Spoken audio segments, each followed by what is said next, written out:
Right දිව්‍යා අපි 2013 paper එකේ මාකින් එක බලන ගමන් ඉන්නේ. දුව මේක මාක් කරගන්න. මේ තියෙන 2013 පේපර් එකේ MCQ මාක් කරගෙන මට වැරදි ටික එවන්න. ඊට පස්සේ අපි වැරදි ටික කතා කරමු.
හරි දිසිනික ටික හම්බුණා අලුතෙන් මං හිතන්නේ දරුවෝ දෙන්නෙක් ආවා පොතේ ඔයගොල්ලෝ 2013 පේපර් එක මාක් කරගෙන මට වැරදි ටික එවන්න. එතන පෙන්නන්නේ මේ 2013 MCQ පේපර් එකේ ප්‍රශ්න ටික.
right තත්සරණිගෙන් හම්බුණා 3640 right okay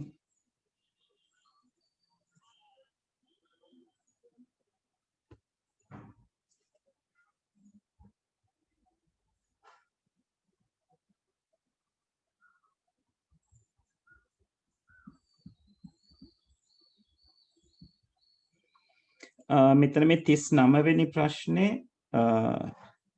4 වරහතුර TE කියලා දාලා තියෙන්නේ ටැමිල් and ඉංග්‍රීසි මීඩියම් කට්ටියට විතරයි. ඒකට ඔයගොල්ලෝ සිංහල මීඩියම් නම් කරන්නේ 4 2 කියන උත්තර දෙකම හරි.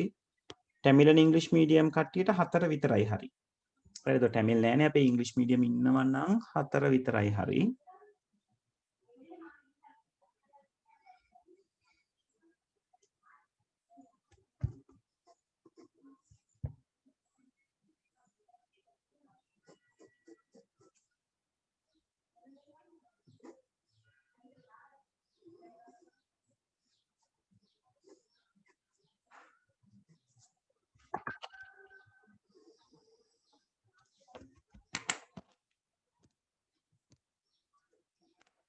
right දිව්‍යගෙන් හම්බුණා 32 සහ 17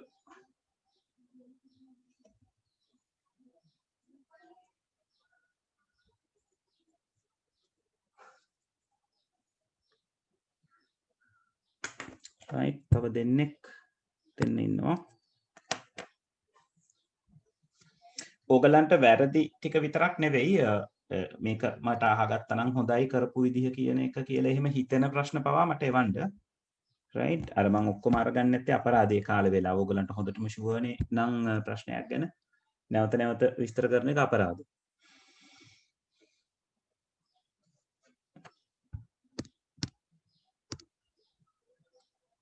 right එනුක 40 right okay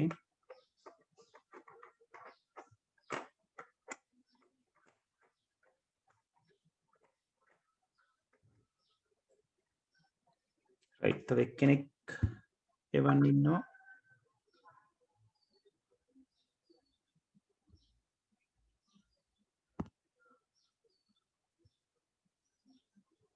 විසි 8යි 33 කියන නම්බර් එකකින් ඉන්නේ පුතේ නම පොඩ්ඩක් පුළුවන් නම් දාන්න 26යි 40යි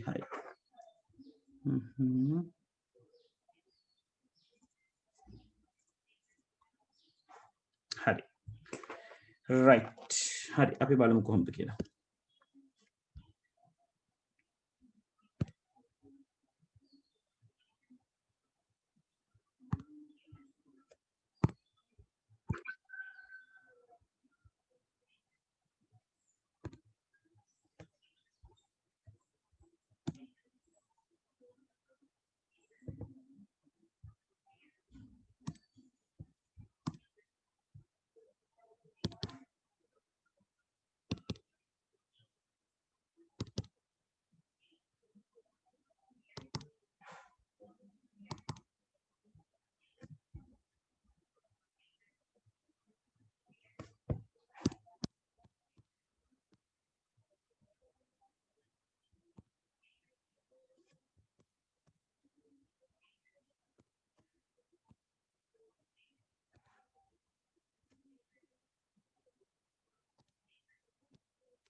හරි.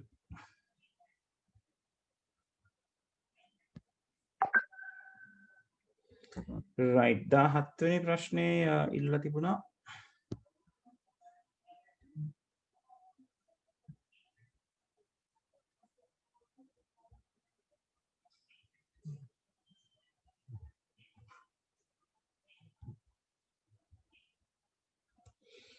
right එකේ කියලා තියෙනවා පහත දෑ සලකන්න.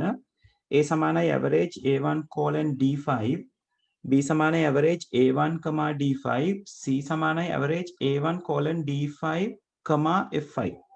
මේවායින් කුමක් නිවැරදි පැතුරුම්පත් ශ්‍රිත වේද? මේ ಜಾති තුනම හරි පුතේ. right කියන්නේ ඕගලන්ට පැතුරුම්පතක රේන්ජ් එකක් දෙන්න පුළුවන් ක්‍රම කීපයක් තියෙනවා. මම රේන්ජස් ටික විතරක් ලියලා පෙන්නන්නම්. ඔයගලන්ට පුළුවන් මෙන්න මේ විදිහට.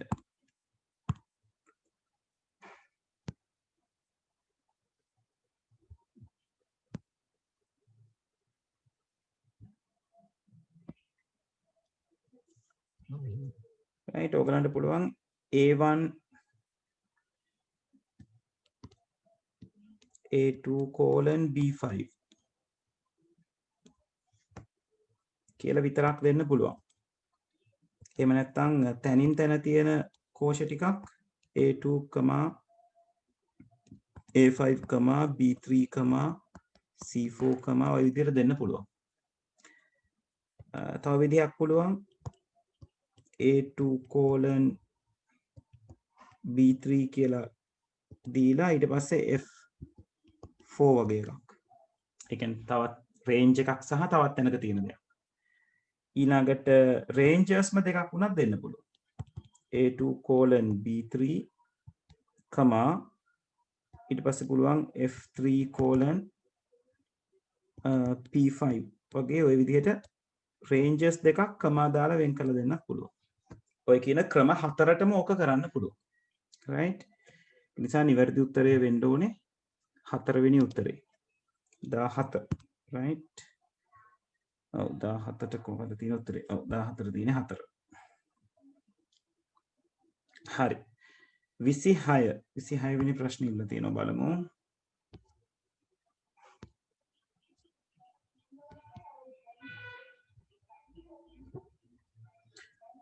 right වසම්නාම සේවාදායකයා මගින් පරිවර්තනය කරනු ලැබේ. ඒ කියන කෙනා වසම්නාම සේවාදායකයා මගින් B බවට පරිවර්තනය කරනවා කියලා කියනවා.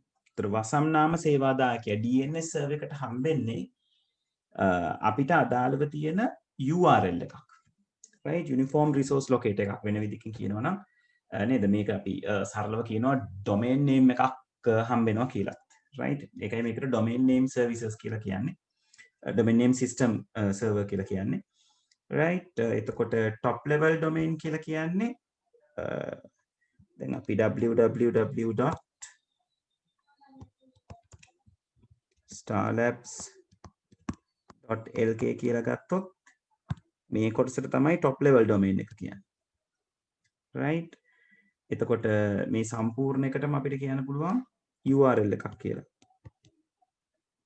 right එතකොට ඒකේ මේ www කියන ටිකට අපි කියනවා service එක කියලා නේද? ඒකට අපි කියනවා top level domain එක කියලා. එතකොට ඕගලන්ට තව උදාහරණයක් තිබ්බොත් මෙහෙම www.moe.gov.lk කොහොම තිබ්බොත් මෙයාට තමයි top level domain එක කියලා කියන්නේ. මෙයා domain එකක් හැබැයි top level domain එකක් නෙවෙයි. right එයා නිකන් domain එකක්.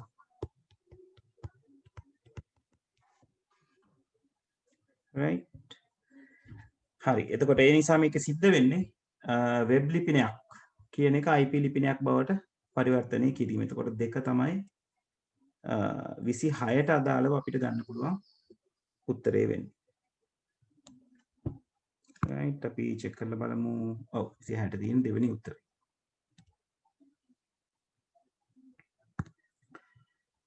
හරි ඊළඟට 30 වෙනි ප්‍රශ්නේ.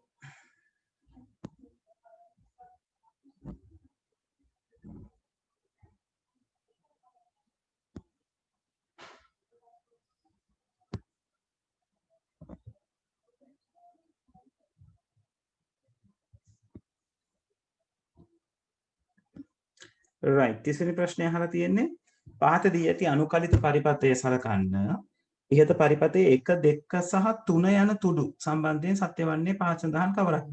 දැන් මේ අනුකලිත පරිපථයක් කියන එක ලොකුවට අපිට සලකන්න ඕනේ නැහැ. මේක ඇතුලේ තියෙන ගේට්ස් ටික අඳුනගත්තා නම් හරි. මේ not gate එකේ බිඳුව පොඩ්ඩක් ඉස්සරහට move වෙලා තියෙනවා. ඒක ඇත්තටම තියෙන්න ඕනේ මේ ත්‍රිකෝණේ ගාවම. right ඒක not gate එකක් කියලා අඳුන ගන්න පුළුවන් අපිට. එතකොට අහන්නේ 1 සහ 2 තුඩු. ඔව් මේ දුන්නම් මේකේ නිවැරදි එක වෙන්නේ කොහොමද කියලා. සත්‍ය වන්නේ කොහොමද කියලා. පළවෙනි එකේ තියෙනවා 1ට බිඳුව 2ට බිඳුව වන්නේ නම් 3ට බිඳුව විය යුතුයි. එතකොට 1ට බිඳුව 2ට බිඳුව වුණොත් ඉන්පුට් වෙන්නේ බිඳුව මේ මුලින්ම තියෙන AND gate එකක්. එතකොට එයාගෙන් මෙතනින් output එක එනවා බිඳුවයි කියලා. බිඳුව not gate එකෙන් ගියාම මෙතනින් output එක එන්න ඕනේ 1යි කියලා. right එහෙනම් පළවෙනි එක වැරදි. එන්න මේ 3 සමානයි බිඳුව කියන එක වැරදි. ඒ නිසා මෙයා වැරදි. 1ට බිඳුව සහ 2ට 1. 1ට බිඳුවයි 2ට 1 ආවොත් අපි දන්නවා AND gate එක කොහොම කරත් එන්නේ උත්තරේ ගුණිතය එක්කෙනෙක් හරි බිඳුව වුණොත් බිඳුවයි.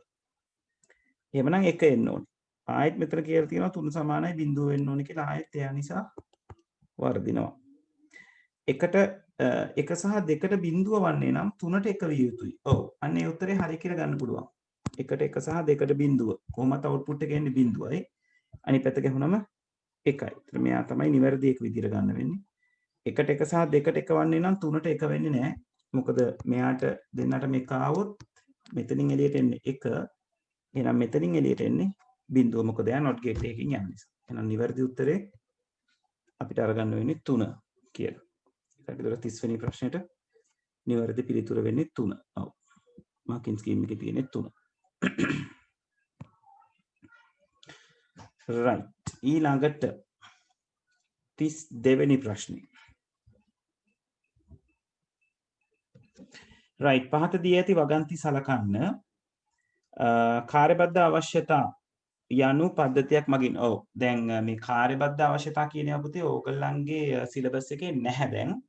right අපි සිලබස් එකේ නැති දෙයක් ඔළුවට දාගන්න අවශ්‍ය නැහැ ඇත්තටම. ඔව් 32 all අරගන්න පුතේ. ඒක all සිලබස් එකක්. ඒක නිසා මේකට ලකුණු අරගන්න.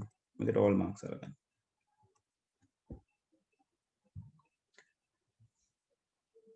තිස් 6 වෙනි ප්‍රශ්නේ.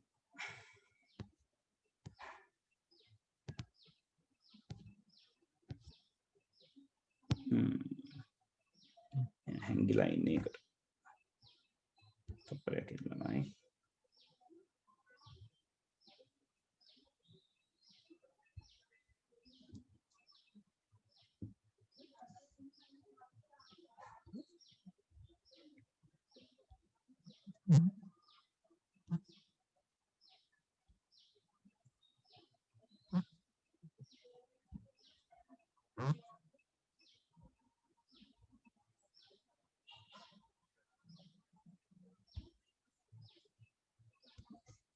හරි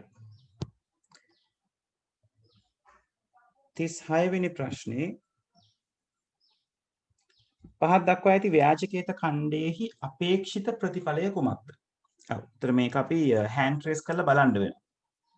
right බලමු hand trace කරාම මොකද්ද වෙන්නේ කියලා.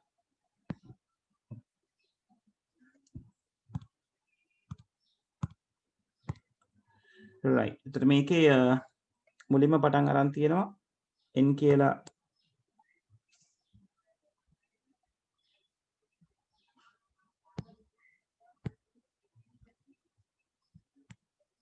n කියලා අගයක් දීලා තියෙනවා. එයාට අගේ 9යි කියලා දීලා තියෙනවා. right ඒක තමයි අපේ ටේබල් එක වෙන්නේ. ඊට පස්සේ කියනවා while n විශාලයි 5. right while n විශාලයි 5 තපතින් ළමයි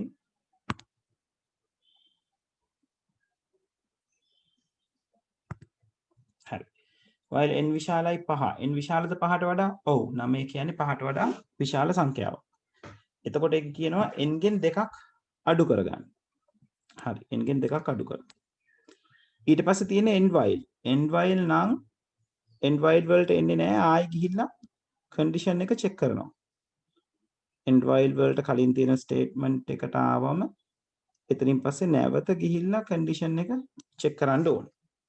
ඒතර එතන කියනවා n විශාලද පහට කියලා ආයි බලන්න. මෙතන වැරදිනේ දැන් මම නේද 9න් දෙකක් ගියාම 7යිනේ. n විශාලද පහට කියලා බැලුවම ඔව් 7 කියන එක්කෙනා පහට වඩා විශාලයි. එහෙනම් ආයෙත් දෙකක් අඩු කරන්න කියනවා. මොන දැන් මෙයා 5 බවට පත් වෙනවා. නැවත ගිහින් චෙක් කරනවා. n විශාලද පහට? n විශාලයිද පහට? නෑ. n සමානයි මෙතනදී පහට. ඒක නිසා මේ කන්ඩිෂන් එක false කියලා හම්බ වෙනවා. false වෙනවා කියලා කියන්නේ while එක ඉවර වෙනවා. ඒ කියන්නේ මෙතනට එනවා.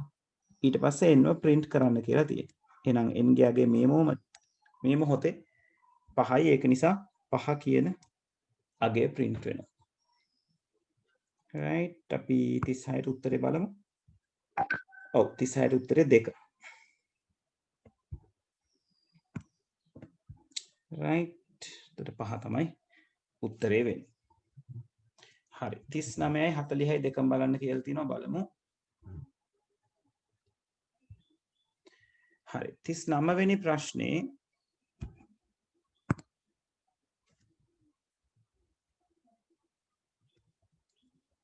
39 වෙනි ප්‍රශ්නේ කියලා තියෙනවා පහත වැකි සලකන්න පරිගණක වෛරසයක් යනු පරිගණකයක් තුල ඇති විටදී තමාගේ ආකෘති තවත් ඇති කිරීමට හැකියාවක් ඇති මෘදුකාංගයකි. ඔව්. එයාට එහෙම හැකියාවක් තියෙනවා. right හැබැයි අපි ආව එක්සිකියුට් කරන්න ක්‍රියාත්මක කරවන්න ඕනේ.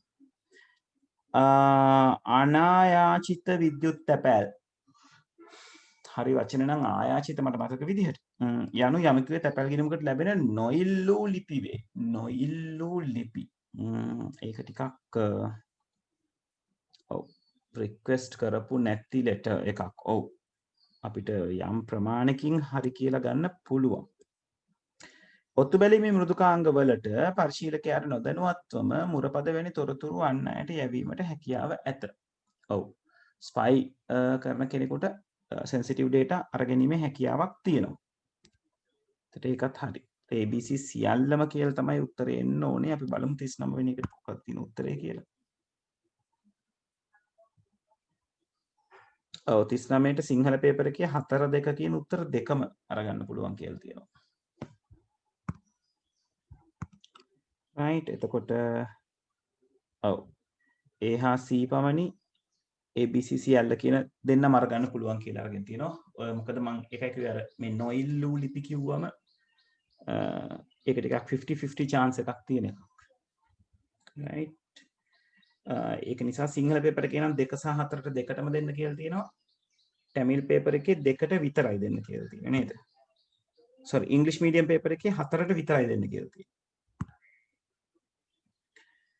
right 40 ගුප්ත කේතනය right ව්‍යාපාරික තොරතුරු අනවසර ප්‍රවේශ වලින් ආරක්ෂා කිරීමට භාවිතා කළ හැක. ඔව් ගුප්ත කේතනය කරන්නේ එහෙම දෙයකට තමයි එන්ක්‍රිප්ට් කරනවා කියලා කියන්නේ. අන්තර්ජාල සම්බන්ධතාවක විකාශන ධාරිතාව කාර්යක්ෂමව භාවිතා කිරීමට භාවිත කළ හැක. ඒක ටිකක් මතභේදාත්මකයි එන්ක්‍රිප්ට් කරා කියලා බෑන්ඩ්විඩ්ත් එක්කට බලපෑමක් සිද්ධ වෙනවද කියන එක පොඩ්ඩක් මතභේදාත්මකයි. අපි බලමු. දත්ත සමුදායන් වල ඇති තොරතුරු වල රහස්‍යභාවය රැක ගැනීමට භාවිත කළ හැක. ඔව්. එතකොට A හා C පමණි කියන එක තමයි මගේ නම් කැමැත්ත තියෙන්නේ. ඔව්. 40 දෙක තමයි උත්තරේ තියෙන්නේ. A හා C පමණි කියන එකට. right මොකද මේ අන්තර්ජාල සම්බන්ධතාවක විකාශන ධාරිතාව කියන එක කියන්නේ මේ කොච්චර ස්පීඩ් එකකින් එහෙම යනවද කියන එක. ඒක එන්ක්‍රිප්ෂන් වලින් සිද්ධ වෙන කාර්යයක් නෙවෙයි. හරි. එතකොට 40ට 2. right. තේරුණාද මේ දක්වා? මොන හරි තේරුම් නැති ගැටලු තියෙනවා නම් මගෙන් අහන්න. මම පොඩි වෙලාවක් දෙන්න. එහෙමත් නැත්නම් අපි දෙවෙනි පේපර් එකට යන්න පුළුවන්.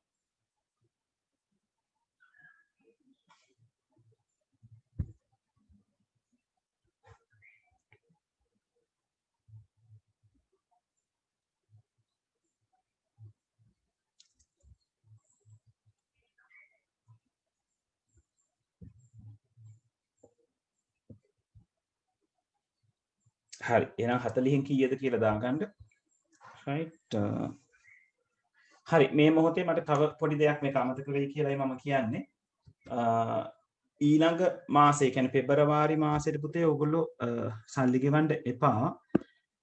අපි දැන් මේ පේපර් එක කතා බහ කරලා ඉවරනයින් පස්සේ 2019 පේපර් එක කතා කරලා පන්තිය නතර කරනවා කියලා තමයි මම හිතාගෙන ඉන්නේ. right ඒක නිසා 2019 පේපර් එක ඕගොල්ලෝ ගෙදරදී try කරන්න එපා. right අපිට පන්තියේදී අපි ටයිම් කරලා කරමු. right අපිට පැය දෙකක් තියෙනවානේ.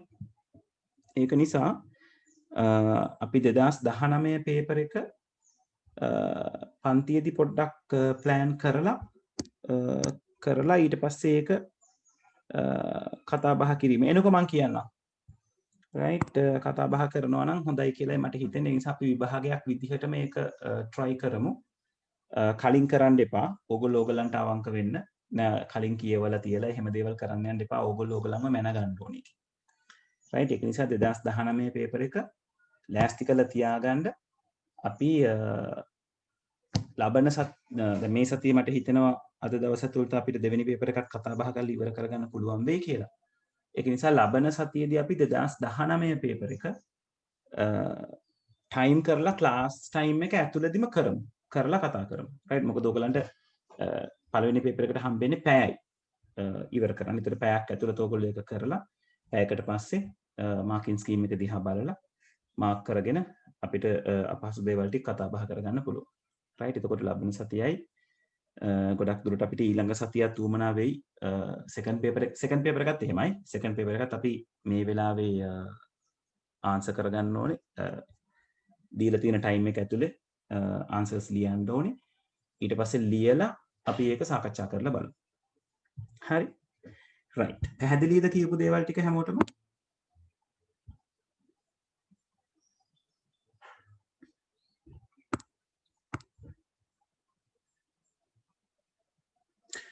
ඔව් ඉස්කෝලේ පටන් ගන්න නිසා තව ගැටලුවක් වෙනව නේද? ඉස්කෝලේ පටන් ගන්නවත් එක්ක මාත් සෑහෙන ගැටලුවකට මුහුණ දෙන්න වෙනවා.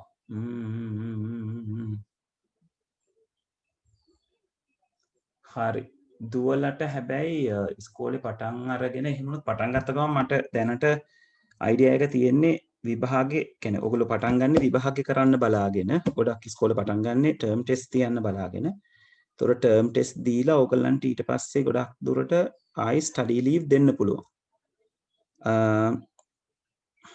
හරි. මම මෙතන මෙහෙම කරන්න. අපි මෙහෙම කරගමු. මම මෙතනට මගේ ෆෝන් නම්බර් එක දානවා. ඒක හැමෝම ලියා ගන්න දැන්. හරි. මට එතකොට WhatsApp message එකක් දාන්න. right WhatsApp message එකක් දාන්න. අපිට පන්තිය කොහොමද කරන්න කියලා පොඩ්ඩක් කතා බහ කරගන්න.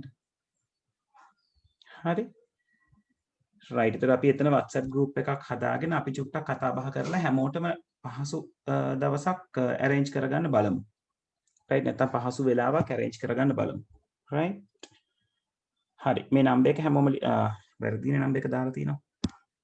ඉන්න දරුවෝ එක ඉලක්කමක් අඩුයි.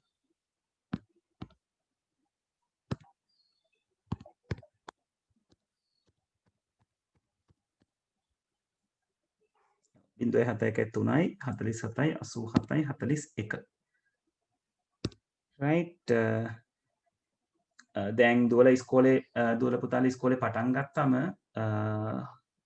යන විදිහ කොහොමද කියන එක මට කෝකටත් අද ඕකෙන් මට WhatsApp වලින් මැසේජ් එකක් දාන්න සර් මම නැනපෙත පේපර් ක්ලාස් එකේ ඉන්නේ කියලා දාන්න.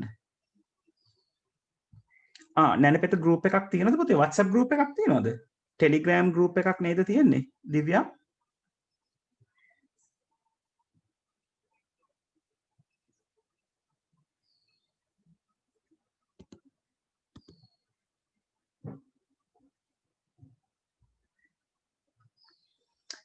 WhatsApp එකක් තියෙනවද? right එහෙමනම් මම WhatsApp group එකට connect වෙන්න කියලා මම එතනින් කියන්නම්. right ඔය කවුරු හරි admin ඉන්නවද එතන?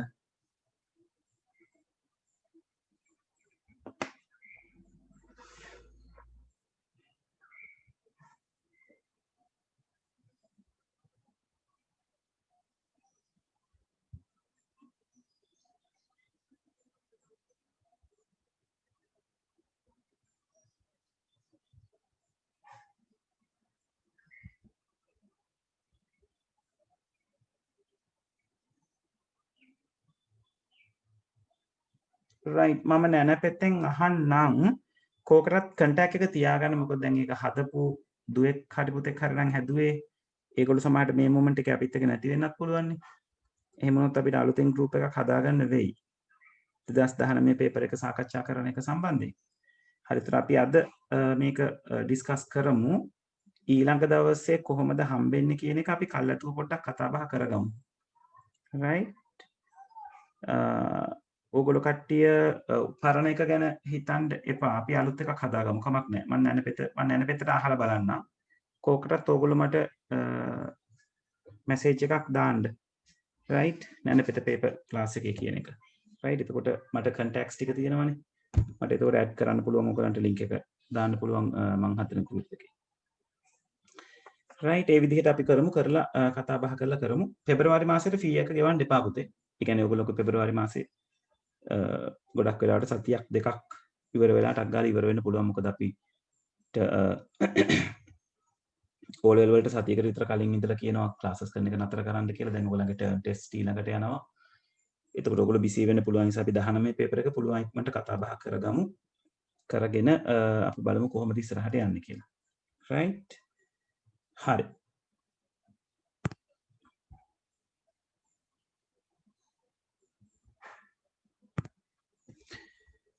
right second paper එකේ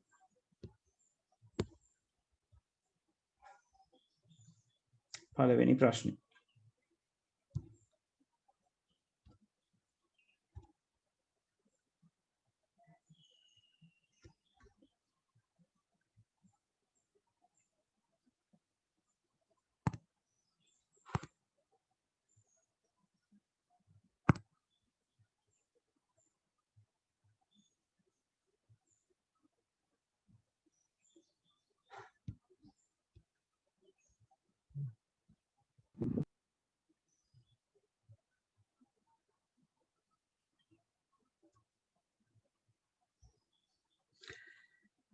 හරි පළවෙනි ප්‍රශ්නේ පළවෙනි කොටස අහලා තියෙන්නේ පහත A සිට E දක්වා ලේබල් කර ඇති වගන්ති සත්‍යද අසත්‍යද යන්න සඳහන් කරන්න ඔබ විසින් කළ යුත්තේ අදාළ ලේබලය ලියා එහි සත්‍ය අසත්‍යතාවය සඳහන් කිරීම පමණි right එතකොට පළවෙනි එකේ තියලා තියෙනවා මධ්‍ය සැකසුම් ඒකකය හා ප්‍රධාන මතකය පරිගණකයක මව්පුවරුෙහි පිහිටා ඇත මධ්‍ය සැකසුම් ඒකකය හා ප්‍රධාන මතකය පරිගණකයක මව්පුවරුෙහි පිහිටා ඇත. ඔව්. ඒක අපිට සත්‍ය එකක් නැත්නම් true point එකක් කියලා අරගන්න පුළුවන්. පරිගණක ක්‍රමලේඛයක් යනු යම් කාර්යයක් කර ගැනීමට පරිගණකයට දෙන උපදෙස් මාලාවකි. ඔව්. ඒකත් හරි කියලා අපිට අරගන්න පුළුවන්. පරිගණකයට සම්බන්ධ විදුලි සැපයුම නතර කර විට දෘඩ දිස්කයේ තිබූ දත්ත මැකීයයි. නෑ මැකෙන්නේ නෑ. ඒක අපිට බොහොම ප්‍රායෝගික අත්දැකීමක් නේද? මැෂින් එක ඕෆ් කරලා ඔන් කරනකොට හાર્ඩ් ඩිස්ක් එකේ තියෙනවා මැකිලා තියෙන්නේ නැහැනේ. ඒක නිසා මෙයා true නෙවෙයි false කියලා තමයි අරගන්න තියෙන්නේ.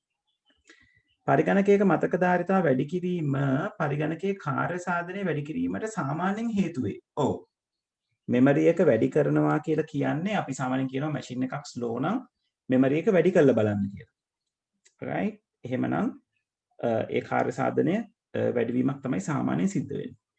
ද්‍රව ස්පටික තාක්ෂණය liquid crystal technology ඒ කියන්නේ LCD කියන එක right LCD වල භාවිතා කරන එක පරිගණක තිර සෑදීම සඳහා භාවිතා කළ හැකිය. ඔව්. එතකොට ඒකත් සත්‍ය විදිහට තමයි අපිට අරගන්න තියෙන්නේ. එතකොට true true false true true කියලා තමයි උත්තර ටික එන්න ඕනේ. අපි බලමු මාකින් ස්කීම් එකේ.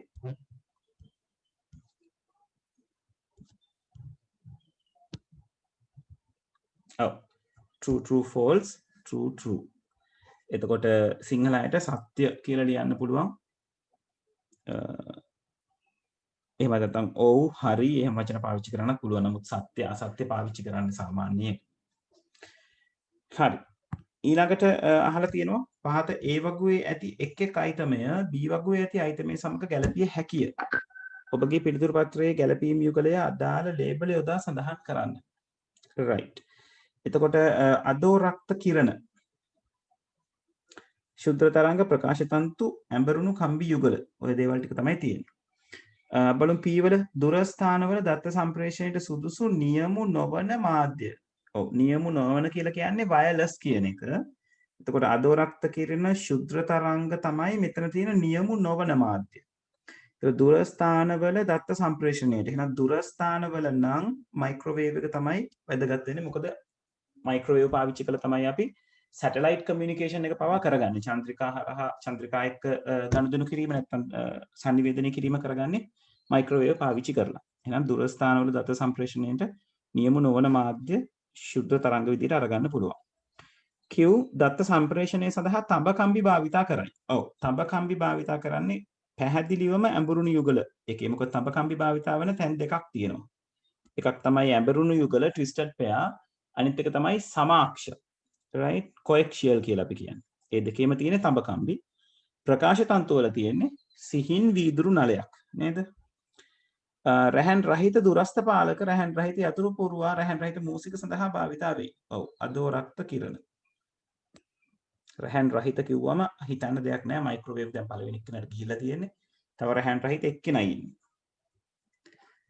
ඊළඟට වීදුරු බට තුල දිවෙන ආලෝක සංඥා දත්ත සම්ප්‍රේෂණය සඳහා භාවිතා කරයි. පැහැදිලිවම ඒක ප්‍රකාශ තන්තු වලට අදාළව තියෙන එකක්.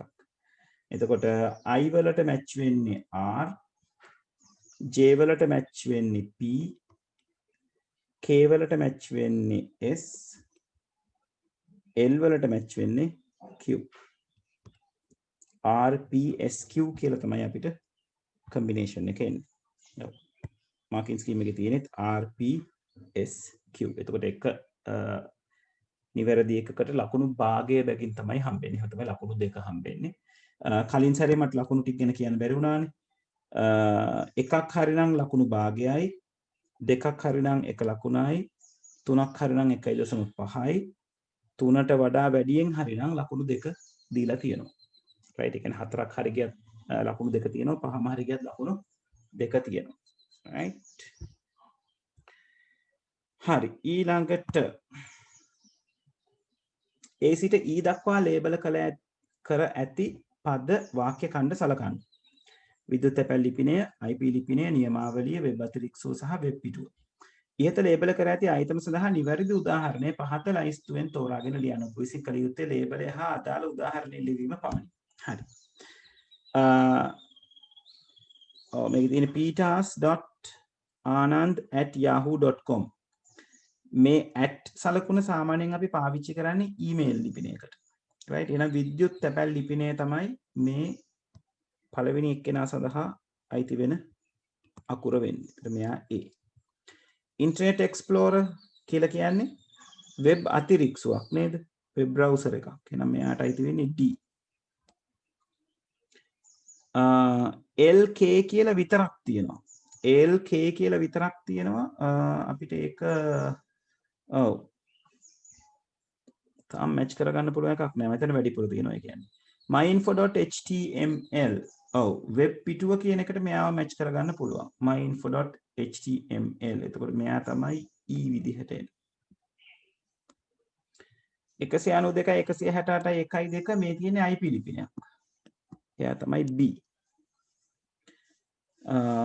ඊළඟට ABC කියන එක නම් විතර අපි ගන්න. නියමාවලි. මේවයින් නියමාවලිය වෙන්නේ Google කියලා කියන්නේ මොකද්ද? search engine එකක්. සෙවුම් යන්ත්‍රයක්. www කියන්නේ සර්විස් එකක්, අන්තර්ජාල පහසුකමක් නැත්නම් සේවාවක්. HTTP තමයි නියමාවලිය විදිහට හම්බෙන්නේ. C වලට එන්නේ HTTP. හරි. මාකින් ස්කීම් එකේ බලමු. ඔව් A වලට එන්නේ ඊමේල් එක, B වලට එන්නේ IP ලිපිනය, C වලට එන්නේ HTTP, D වලට එන්නේ Internet Explorer, E වලට එන්නේ myinfo.html. right එතකොට මේකෙත් ලකුණු දීලා තියෙන්නේ කලින් විදිහටමයි. එකක් හරිනම් ලකුණු භාගයයි, දෙකක් හරිනම් 1යි, තුනක් හරිනම් 1.5යි, ඊට වඩා හරිනම් ලකුණු 2යි. හරි. මේ වෙනකන් කරපු දේවල් ටික තේරුණාද? කන්ෆර්ම් කරන්න.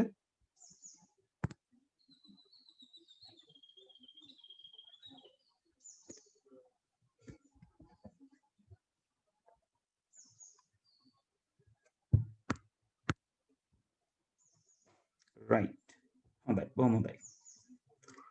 අනිත් අය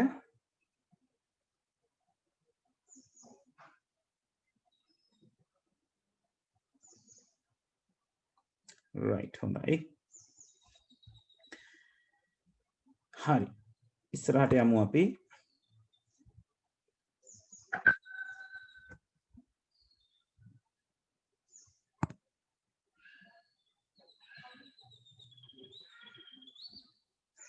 right. පහ කොටස කියලා තියෙනවා.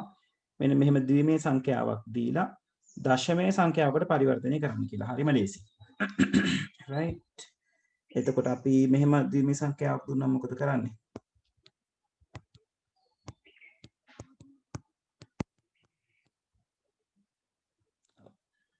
මේවට අදාළව අපිට ලියන්න පුළුවන් මොනවද?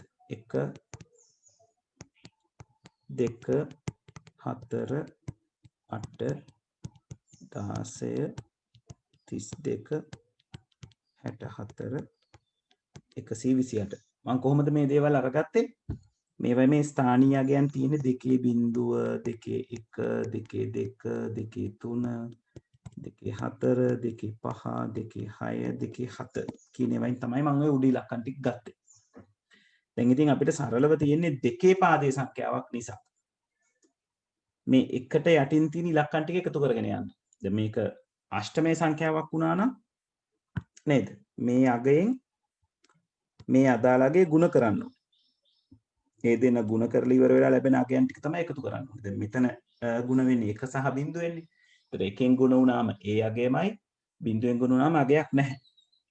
එහෙනම් ඔය එකතු කරන්න ඕනේ 128 ඊළඟට 32 ඊළඟට 8 ඊළඟට 2. right. එතකොට 8යි 2යි 10යි 8යි 2යි 10යි 10යි 10යි 20න් බිංදුව 2ක් ඉතිරි 2යි 2යි 4යි 3යි 7යි 170යි. ඕක තමයි නිවැරදි උත්තරය වෙන්නේ.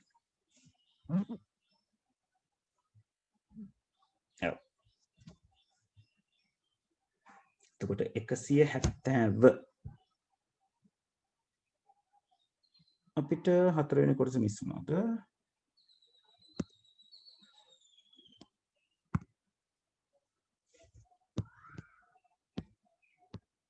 ඔවුනේ නේද? හතරවෙනි ප්‍රශ්නේ මිස් වුණා. ඒක උඩින් ලියපු නිසා. හරි. 170 කියන එක එන්න ඕනේ පස්වෙනි කොටසට. මම මෙයාව පොඩ්ඩක් මකනවා. ගේට්ස් වල ගාන මිස් වෙච්ච නිසා. පහත තාර්කික පරිපත්‍ය හා ඊට අදාළ සත්‍යතාව වගෝ සලකන්න. PQRS ලේබල් සඳහා සුදුසු බූලිය අගයන්. ඔව්. මේගොල්ලෝ A සහ B වල අගයන් තමයි දීලා තියෙන්නේ. C වල අගය තමයි අහන්නේ. ඉතින් අපිට හොයාගන්න පුළුවන් නේද? A ට බිංදුවයි B ට බිංදුවයි ආවම මෙතන 1 වෙනවා මෙතන බිංදුවයි. මේ තියෙන්නේ AND ගේට් එකක්. ඒක නිසා මෙතනට එන්නේ බිංදුව. right. එහෙනම් බිංදුවයි බිංදුවයි වෙලාවට මෙයා බිංදුව වෙන්න ඕනේ. A බිංදුවයි B එක වුණොත් මෙතනට එන්නේ 1 එක එකෙන් ගුණ වුණාම උත්තරේ 1යි. එහෙනම් මෙතනට එන්න ඕනේ 1.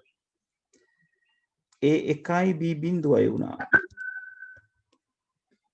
මෙතනට එන්නේ බිංදුව not gate එකක් නිසා. මෙතනටත් එන්නේ බිංදුව වරක් බිංදුව. කියන්නේ මෙතනට එන්නේ බිංදුව. A 1යි B 1යි වුණාම මෙතනට එන්නේ බිංදුව. මෙතනට එන්නේ 1. එක් වරක් බිංදුව නිසා උත්තරේ නැවත බිංදුවයි. right. එතකොට PQRS කියන උත්තර වලට එන්නේ බිංදුව 1 බිංදුව කියන අගයන් ටික. right. මාකින් ස්කීම් එකෙත් P බිංදුවයි Q එකයි R බිංදුවයි S බිංදුවයි කියලා තමයි ඔයගලන්ට උත්තරේ දීලා තියෙන්නේ. හරි.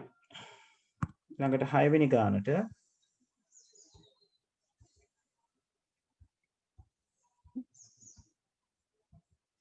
ASCII වැනි කේත ක්‍රමයක මූලික අරමුණ ලියා දක්වන්න. ඔව්. ASCII විතරක් නෙවෙයි ඔය BCD ඊළඟට ASCII ඊළඟට EBCDIC ඊළඟට Unicode. ඔය කියන හැම කෙනාගේම අරමුණ උනේ පරිගණකය තුල එකිනෙකට වෙනස් අනුලක්ෂණ characters කියලා කියනවා. represent කිරීම. right. එතකොට මේ එන්න character එකක තියෙන characters ප්‍රමාණය සංකීර්ණ වෙන නිසා BCD වල ඉඳලා BCD වලට පුළුවන් උනේ 0.9 කියන සංඛ්‍යා ටික විතරයි ඇඩ්‍රස් කරන්න. ඊට පස්සේ Unicode වලට ASCII කෝඩ් එකට මාරුණා. ඒකේ bits 7ක් තිබුණා. දෙකේ 7 වෙනි බලයක්. එක කෙනෙකුට වෙනස් අනුලක්ෂණ 128ක් භාවිත කරගන්න පුළුවන්කම තිබුණා. ඊට පස්සේ ආවා EBCDIC. එයාට bits 8ක් තිබුණා. එයාට අනුලක්ෂණ 256ක් manage කරගැනීමේ හැකියාව තිබුණා. ඊට පස්සේ develop වුණා Unicode. Unicode වලට bits 16ක් තියෙනවා. right. එතකොට මේ bits 16 කියලා කියන්නේ මිලියන ගානක අගයක්. එතකොට ඒකෙන් ඒ හා සමාන characters ප්‍රමාණයක් නිරූපණය කිරීමේ හැකියාව ලැබුණා. එතකොට මෙතන අහලා තියෙන ASCII වැනි කීත ක්‍රමයක මූලික අරමුණ ලියා දක්වන්න. ඒක ඔයගොල්ලෝ බොහොම සරලව ලියලා පෙන්නනවා නම් හරි. අපි මාකින් ස්කීම් එකෙන්ම ඔක පොඩ්ඩක් රිෆර් කරමු. පරිගණකයට තේරුම් ගත හැකි ද්විමේය සංඛ්‍යා පමණි. එම නිසා ඒ සියලු අනුලක්ෂණ පරිගණකයට තේරුම් ගත හැකි වන පරිදි ද්විමේය සංඛ්‍යාවට අනුරූපණය කළ යුතුයි. ඔව්.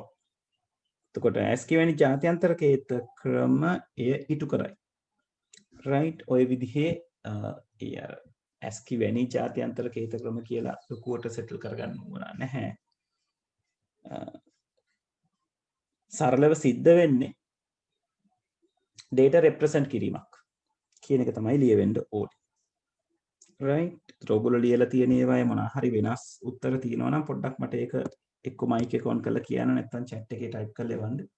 මම කියන්නම් ඒක හරිද වැරදිද කියලා.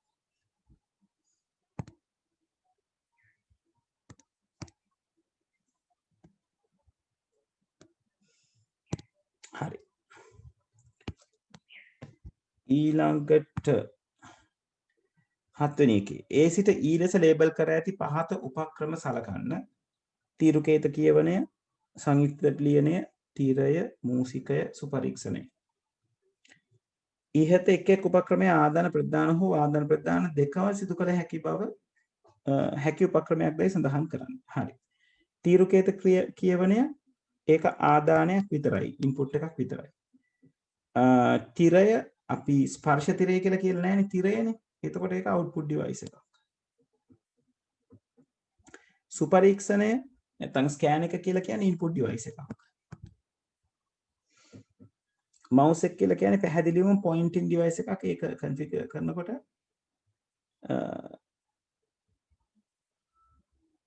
automatically එයා කවුද කියන එක system එක අඳුන ගන්නවා. right. එතකොට මේක input device එකක් කියලා අරගන්න පුළුවන්. සංයුක්ත තැටි ලියනය DVD writer. මෙන්න මෙතන පොඩ්ඩක් tricky. මොකද DVD writer එකක අපිට පුළුවන් දත්ත ලිවීම සහ දත්ත කියවීම කියන දෙකම කරන්න. ඒතර දත්ත ලියනවා කියලා කියන්නේ output කරනවා කියන එක. කම්පියුටර් එකේ තියෙන data එකක් CD එකකට දානවා. ඒකට ඒකට කියනවා data write කරනවා කියලා. නැත්නම් අපි burn කරනවා කියලාත් කියනවා. එතකොට output එක. ඊළඟට CD එකක තියෙන data කියවල මොනිටර් එකෙන් පෙන්වන්නත් පුළුවන්. එහෙම වෙලාවට input එකක් විදිහට වැඩ කරනවා. ඒතර මෙයා input output කියන දෙකටම අයිති වෙන විදිහට තමයි තේරෙන්න ඕනේ. බලමුකෝ. ඔව්, ADE input devices, B input and output, C output device එකක්.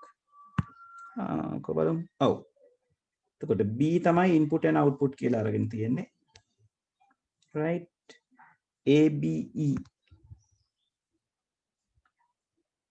ADE sorry ADE. එතකොට ADE input devices. එතකොට monitor එක output device එකක් විදිහට වෙන් කරගෙන තියෙනවා. හරි. 8 වෙනි ප්‍රශ්නය අහලා තියෙනවා. එක්තරා ප්‍රතිබිම්බ සැකසුම් මෘදුකාංගයක මේ image processing software එකක්. මෙවලම් තීරේ පහක් දැක්වේ A සිට E ලෙස ලේබල් කරලා මෙවලම් වලින් කළ හැකි දෑ ලියා දක්වන්න. ඔව්. A කියන එක්කෙනාගේ කරන්න පුළුවන් දේ අහන්නේ. A කියන එක්කෙනාට පුළුවන් යම්කිසි ප්‍රදේශයක් rectangle එකක් විදිහට select කිරීම කරන්න.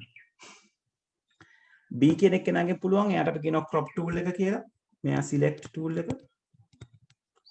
මේක crop tool එක. crop tool එකට පුළුවන් වෙන්නේ යම් කිසි ප්‍රමාණයක් ඒක අඩු කරන්න. ඊළඟට D tool එකෙන් පාවිච්චි වෙන්නේ eraser එක. ඒකෙන් මකන කරන ක්‍රියාවලිය සිද්ධ කරගන්න පුළුවන්. C වලින් අපේ තියෙනවා fuzzy tool නැත්නම් magic wand.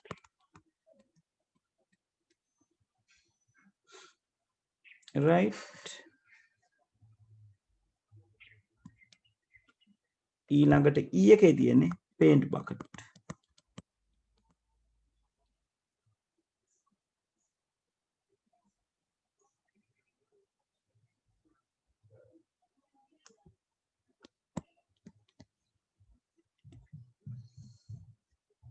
හරි අපි බලමු කොහොමද කියලා. ඔව් ඒ rectangular marquee tool, rectangular selection නැත්නම් selection ත්‍රිකෝණාශ්‍රාකාර වියන් තේරීම. වියන් හරියටම සිංහලෙන් අවශ්‍ය නැහැ. ත්‍රිකෝණාශ්‍රාකාර ආකාරයේ ප්‍රමාණයක් තේරීම. පින්තූරයක ඇති අනවශ්‍ය කොටස් ඉවත්කට අවශ්‍ය කොටස පමණක් තෝරා ගැනීම cropping වලදී සිද්ධ වෙන්නේ. ඔව්. ඒ වගේම magic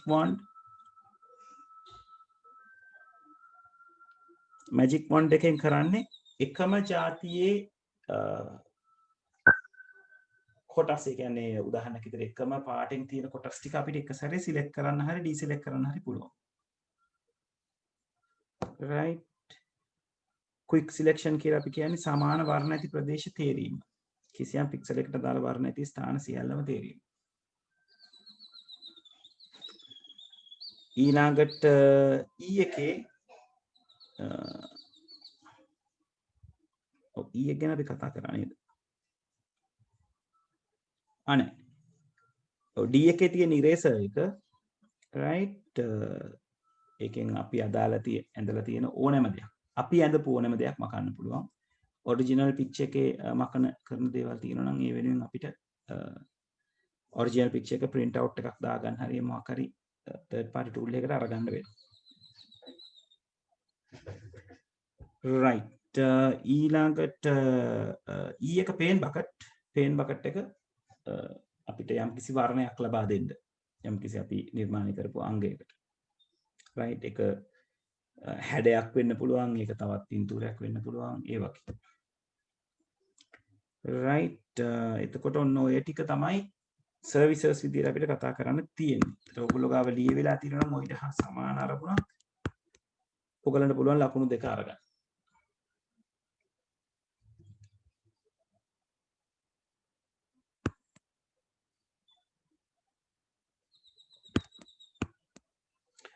right. 9 වෙනි කොටසට යමු.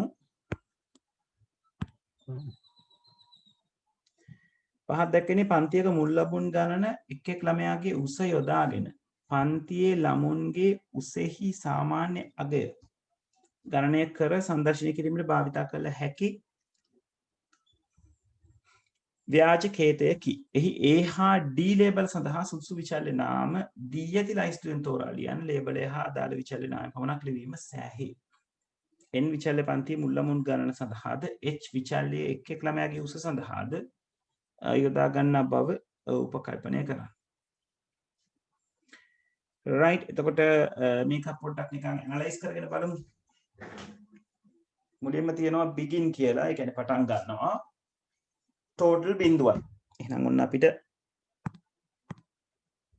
t වලට බිඳුවක් වැටෙනවා. input n. එතකොට n කියන්නේ පරිශීලකයා දෙන අගයක්.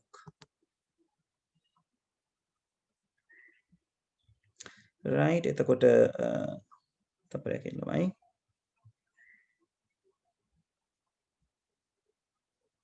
ඔව්.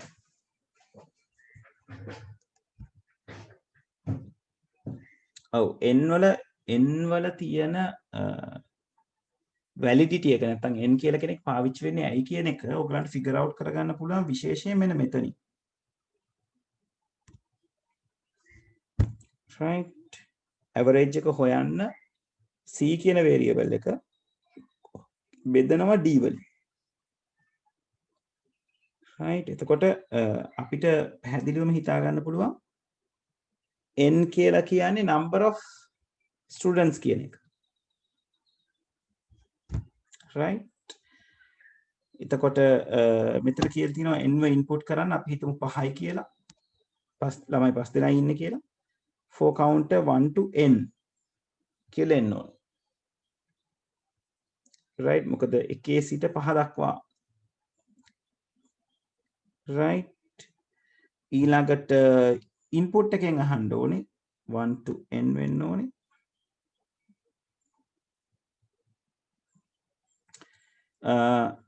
input එකක් ඉල්ලනවා 4 එක ඇතුළේ මේ 4 එක ඇතුළේ ඉල්ලන input එක මෙන්න මේ h එකට සමාන වෙන්න ඕනේ. ඇයි හේතුව? මොකද මේ h එක total එකට එකතු වෙන්න h එක ගත්ත තැනක් තියෙන්න ඕනේ. ඒතර උඩෙත් තමයි අපිට මොකක් හරි දෙයක් ඉල්ලනවා කියන identification එක ගන්න ඕනේ. right එතකොට අපි n කියන්නේ 5 කියලා දුන්නයින් පස්සේ ළමයි 5 දෙනෙක්ගේ ලකුණු බලාපොරොත්තු වෙනවා. එතකොට ඉදිරිපත් කරන හැම ළමයෙක්ගේම ලකුණු මේ h එකට දාගෙන h එකෙන් total එක අරගන්නයි තියෙන්නේ. ඒතර මෙතන input h කියලා දාලා මේක count එකක් විදිහට for loop එකක් පාවිච්චි කරලා තියෙන. එතකොට ලකුණක් ලබා දෙනවා. ඒ ලකුණ total එකට එකතු වෙනවා. right එතකොට අපි h කියලා තීරුවක් අපිට හදා ගන්න පුළුවන්. හිතන්නකෝ h වලට මුලින් 10 දුන්නා කියලා. එතකොට total එක 10 වෙනවා. total plus h. ඔය විදිහට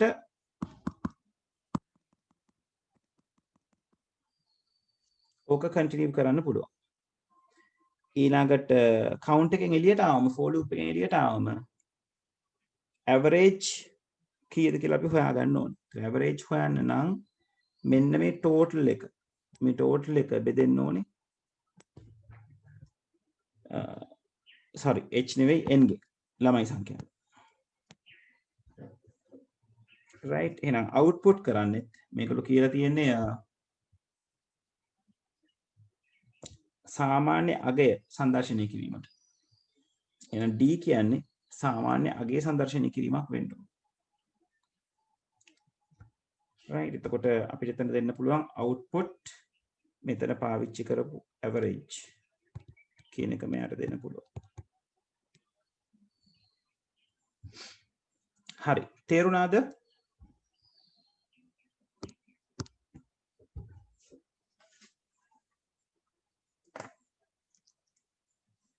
ඔව් ළමයි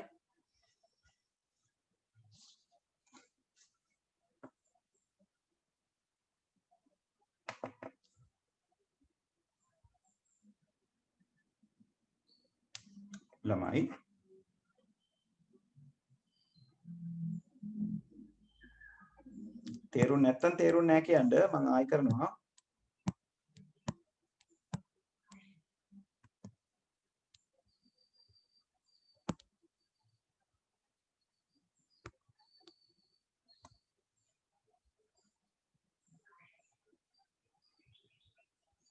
right අනික් කට්ටිය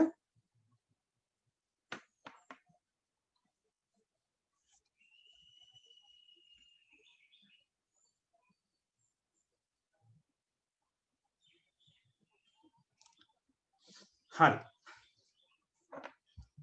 right 10 වෙනි ප්‍රශ්නේ තියෙන්නේ හිස්තැන් පිරුවීමකට අදාළව 2011 හා 12 වසරවල වර්ෂාපතන රටා සසඳන මෙන් නිපුණිගේ ගුරුතුමිය ඔහුගෙන් ඉල්ලයි 2011 සහ 2012 වසරවල මාසික වර්ෂාපතන දත්ත තිබෙන වෙබ් අඩවි ගැන නොදන්නා බැවින් ඔහුම දත්ත සොයා ගැනීමට නේද අපි වෙබ් අඩවිය හරියට වෙබ් අඩවියක් දන්නේ නැත්නම් ඒ data හොයාගන්න අපි පාවිච්චි කරන්නේ search engine එකක්. සෙවුම් යන්ත්‍රයක් හොයාගන්නවා. එතකොට මෙන්න මේ A කියන්නේ මෙන්න මේ සෙවුම් යන්ත්‍රය. මෙයා තමයි A. භාවිත කරයි ඉන්පසු ඔහු එම දත්ත ආදානය කර රේඛීය ප්‍රස්ථාර දෙකක් ඇඳ. ඔව්. එතකොට රේඛීය ප්‍රස්ථාර අඳිනවා කියන එක කරන්න පුළුවන් වෙන්නේ පැතුරුම්පත් මෘදුකාංගයේදී නේද? පැතුරුම්පතකට තමයි ආදානය කරන්නේ. ඒතර මෙයා තමයි B. ප්‍රස්ථාර දෙකක් ඇඳ ඒ වසරේ මුළු වර්ෂාපතනයන්ද ගණනය කරයි. ඉන්පසු හිස්තැනක් භාවිතා කර 2011-2012 වසරවල වර්ෂාපතන රටා සංසඳමින් වාර්තාවක් සද. ඒතර වාර්තාවක් හදනවා report එකක් හදනවා නම් word processing software එකක්. වදන් සැකසුම් මෘදුකාංගයක් අරගන්න ඕනේ. ඒ තමයි C. ඉන්පසු ඒක භාවිතා කර 2011-2012 වසරවල වර්ෂාපතන රටා සංසඳමින් වාර්තාවක් සකසයි. තමා සොයාගත් මේ දෑ භාවිතා කොට ඔහු තම පන්තියට පෙන්වයි. ඔව්. පන්තියට පෙන්නනවා නම් ඔන්න ඒ විදිහට සමර්පණ මෘදුකාංගයකින් වෙන්න ඕනේ පන්තියට පෙන්නන්න. right. එතකොට එක කොටසකට ලකුණු භාගයයි. හරි. දාලා 20න් කීයද කියලා දාගන්න. මම විනාඩියෙන් එනවා වතුර ටිකක් පුරවගෙන. වතුර බෝතල ඉවරයි.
හරි. දෙවෙනි ප්‍රශ්නේ කවුද කරේ?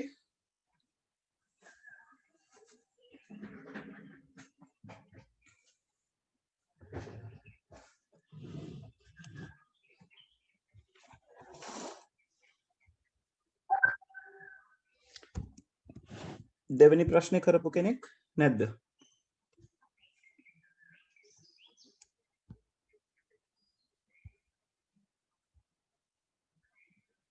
right. තුන්වෙනි ප්‍රශ්නේ කරපු කෙනෙක්?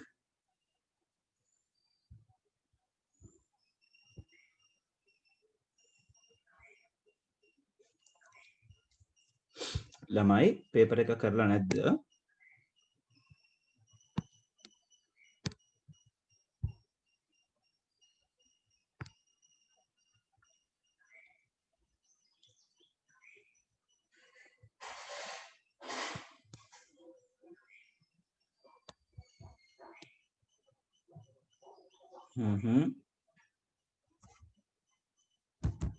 right. මට පොඩ්ඩක් කියන්න සෙකන්ඩ් පේපර් එක කරලා තියෙන කට්ටිය කවුද කියලා?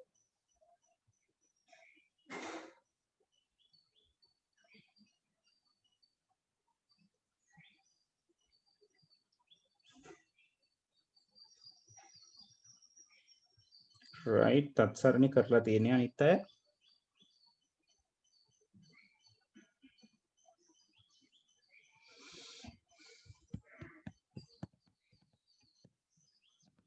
right. දිව්‍යා කරලා තියෙන්නේ. අනිත් දෙන්න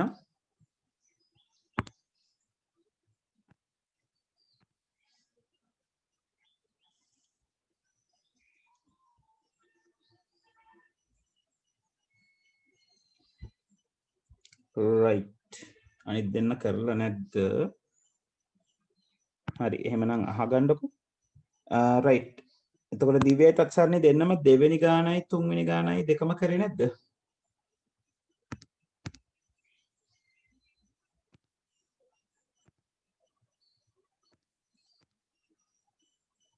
right. තුන කරා. right. okay. හරි. හරි තුන්වෙනි ගාන කතා කරමු. සැපයුම්කරුවන් කිහිප දෙනෙකු විසින් සපයුම් ලබන ආහාර ද්‍රව්‍ය පාසල් ආපන ශාලාවක අලෙවි කරයි. ආපන ශාලාවේ දැනට විකිණීමට ඇති ආහාර ද්‍රව්‍ය ප්‍රමාණයන් සැපයුම්කරුවන් හා සැපයුම්කරුවන්ගේ මිලටගත් ආහාර ද්‍රව්‍ය පිළිබඳ විස්තර ආපන ශාලාව විසින් දත්ත සමුදායක පහත් දී ඇති වගුතුනේ ගබඩා කරයි. right.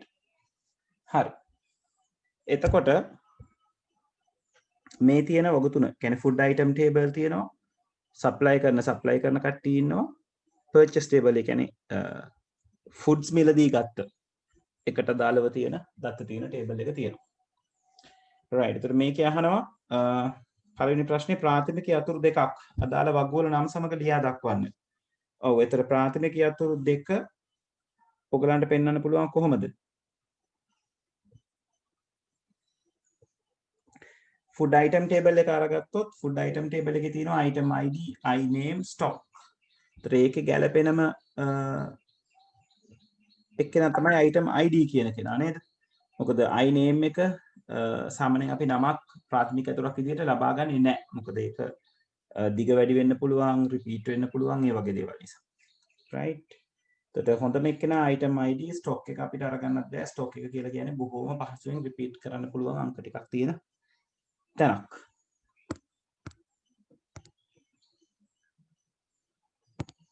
ඔව්. එතකොට supplier table එකේ supplier ID එක පාවිච්චි කරන්න පුළුවන්. S name එක ඒකෙත් පාවිච්චි කරන්න බෑ. phone number එක නේද? සමහර විට phone number එක පාවිච්චි කරන්න පුළුවන්. නමුත් මේ supplier ID වගේ එකක් දීලා තියෙනකොට අපි නිරන්තරයෙන් තෝරන්නේ ඒ අදාළ තීරුව. අපි තුන්වෙනි table එක ගත්තොත් date එක තියෙනවා, supplier ID තියෙනවා, item ID තියෙනවා, count එක තියෙනවා. supplier ID තනියෙන් තෝරන්න බැරි බව ඔයගලන්ට පේනවා. මෙතන repetitions තියෙනවා. item ID එක තනියෙන් තෝරන්නත් බෑ. මෙතනත් repetitions තියෙනවා. ඒක නිසා ඔය දෙන්න එකතු කරලා තමයි කරන දෙයක්. එතකොට එහෙම බැලුවොත් S001 S003 ඒ සෙට් එකත් ඒ දෙක භාවිතා කරලා අපිට primary key එකක් හදාගන්න පුළුවන් නේද? ඒ වගේ හැඟීමක් තියෙනවා. බලමු කොහොමද කියලා. S001 එක 1003 S003 ඔව් ඩුප්ලිකේට් වෙන්නේ නැහැ. හැබැයි අපි අර ගිය සැරේ පේපර් එකේ කතා කරා වගේ ප්‍රායෝගික අවස්ථාවක් එන්න පුළුවන් වෙනත් දවසක. ඒත් අපි තුන් මේ දවසේ කියලා 10යි 10යි 13 කියන දවසේ S001 කියන එක්කෙනාම 1003 කියන item එකම ලබා දෙන්න පුළුවන් 25ක්. එතකොට මේක රිපීට් වීමක් සිද්ධ වෙනවා. ප්‍රැක්ටිකල් පැත්තෙන් ගත්තොත්. right. ඒක නිසා ඒ වගේ එකක අපිට ලිමිට් කරන්න පුළුවන් වෙන්නේ මෙන්න මේ තුන් දෙනාම. date එකයි, supply ID එකයි, item ID එකයි. කියන තුන් දෙනාම තමයි ප්‍රාථමික යතුරක් විදිහට ගන්න පුළුවන් වෙන්නේ. right. මම හිතන්නේ මාකින් ස්කීම් එකේ ඔය තුන්වෙනි අවස්ථාව නැහැ. right. පළවෙනි එකේ කියලා තියෙනවා food item table එකේ item ID, supply table එකේ supply ID කියලා. right. නමුත් මම අර තුනේම කිව්වේ ඒ තුන්වෙනි එකක් දුන්නොත් ඒකත් පොඩ්ඩක් මැනේජ් කරගන්න හැකියාවක් තියෙන්න ඕනේ. right. හරි. ඊළඟට අහනවා ශිෂ්‍ය කාපන ශාලාවට ගොස් මාළු පාන් එකක් සහ පළතුරු බීම බෝතලයක් මිලට ගනී. කුමන වගුව හෝ වගු යවත් කාලීන කිරීමට අවශ්‍යද? ඒවයි මොනවාද රෙකෝඩ්ස්? ඒතර මෙයා ගන්නේ මාළු පාන් එකයි පළතුරු බීම එකයි. පැහැදිලිවම ස්ටොක් එකෙන් මාළු පාන් එකයි පළතුරු බීම එකයි අඩු වෙනවා. සප්ලයි ටේබල් එකට ඉෆෙක්ට් එකක් නැහැ. එයා කස්ටමර් කෙනෙක් ගන්න දෙයක් ගැන, මේ පාරිභෝගිකයෙක් ගන්න දෙයක් ගැන කතා කරන්නේ. ඊළඟට මේ සප්ලයි ඩේට් එක සපයලා තියෙන එකට දාලත් නැහැ. මොකද මෙතන තියෙන අවස්ථාව කතා කරලා තියෙන්නේ ෆුඩ් එකයි ෆිෂ් බන් එකයි ෆෘට් ඩ්‍රින්ක් එකකුයි අරගන්න එකක් විතරයි. එතකොට කොහෙන්වත් පර්චේස් කර ගැනීමක් සිද්ධ වෙන්නේ නැහැ ඒ මොමන්ට් එකේ. ඔය කියන ගණදෙනුවට අදාළව. එහෙනම් ෆුඩ් අයිටම් ටේබල් එක තමයි ඔතන අප්ඩේට් වෙන්න ඕන එකම ටේබල් එක. යාවත් කාලින වෙන රෙකෝඩ් තමයි මාළු පාන් එකයි පළතුරු බීමයි. ඒතර මාළු පාන් වලින් ෆිෂ් බන් වලින් 15 තිබ්බ එක 14 වෙලා මේ පේලිය ලියලා පෙන්නන්න ඕනේ. ඊළඟට ෆෘට් ඩ්‍රින්ක් 19 තිබ්බ 18 වෙලා ඔය විදිහට වෙනස් වෙන්න ඕනේ. right. එතකොට අපි බලමු කොහොමද උත්තර වලට ලකුණු දීලා තියෙන්නේ කියලා. ඔව් මේ තියෙන්නේ ෆුඩ් අයිටම් ටේබල් වලට වෙනම ලකුණු 2යි. ෆිෂ් බන් ෆෘට් ඩ්‍රින්ක් එක නැවත ලියලා පෙන්නනවාට ලකුණු 2. ඔක්කොම ලකුණු 4ක්.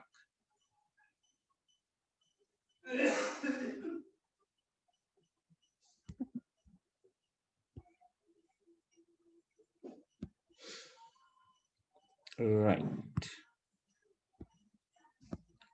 ඊළඟට ආපන ශාලාව අලුත් ආහාර ද්‍රව්‍යයක් ලෙස කට්ලට් කෑම් වර්ග එකතු කිරීමට තීරණය කර ඇත. මීනා යන සැපයුම්කාරයෙන් ඒවයි 25ක් 29/13 දින මිලදී ගත්ත කියලා තියෙනවා.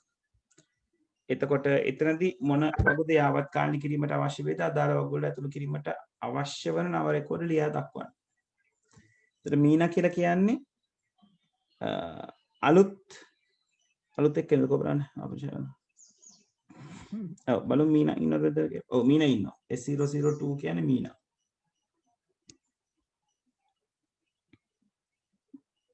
right. එතකොට ඒ කියලා තියෙනවා කට්ලට් කෑම් වර්ගය එකතු කියන ඕකේ කට්ලට්ස්. එතකොට ෆුඩ් අයිටම් ටේබල් එකේ කට්ලට් කියලා එකක් තියෙන්න ඕනේ. ෆුඩ් අයිටම් ටේබල් එකේ කට්ලට් කියලා අයිටම් එකක් නැහැ. එතකොට එහෙමනම් ඕක අපි ගබඩා කරගන්න ඕනේ. ස්ටොක් එකට කියන්න ඕනේ අලුතෙන් ස්ටොක් එකක් ආව ඔයා අප්ඩේට් වෙන්න. ඊළඟට අපේ පර්චේසින් ටේබල් එකේ මේක මිලදී ගැනීමක් සිද්ධ වෙන්නේ. ඒ අලුත් නම්බර් එක පාවිච්චි කරලා පර්චේස් එකක් තියෙන්න ඕනේ. right. අපි බලමු මේක කොහොමද මෙතන මේගොල්ලෝ හැන්ඩල් කරන් තියෙන්නේ කියලා.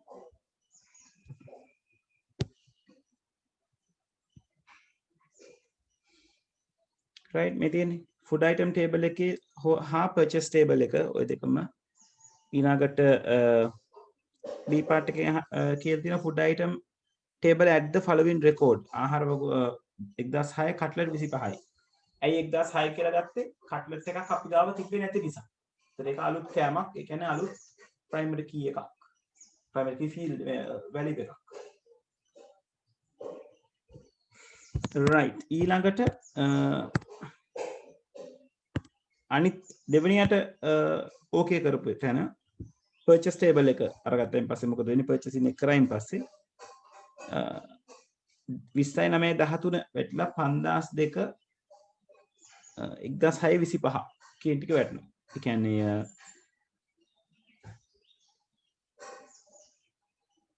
අප්ඩේට් එකට අදාළව කවදද අරගත්තේ මොනවාද අරගත්තේ කියන එක මැච් කරගන්න පුළුවන් වෙනවා.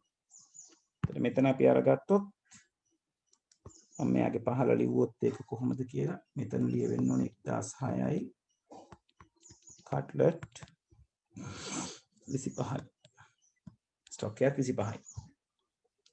ආයි මෙතන ඒක ලිව්වනේ. සැපියුම් කරුවා මේ වෙනකොට අපි ගාව ඉන්නවා.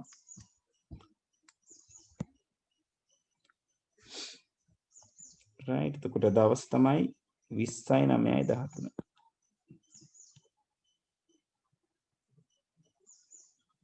right. ගන්නේ S002 ගෙන් ගන්න item එක අලුත් item එකක් 006.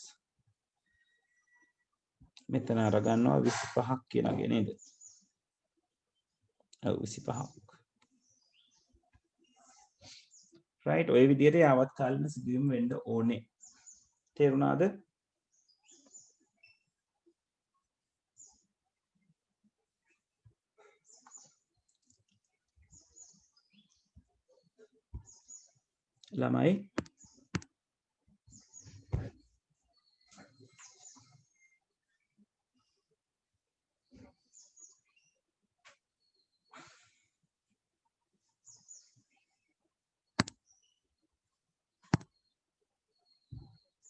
ළමයි තේරුණාද?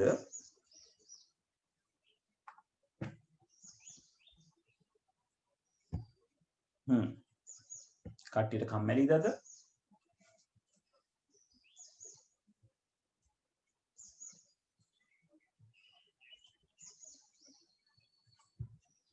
right. හරි. ඊළඟට හතරවෙනි කොටසේ අහනවා.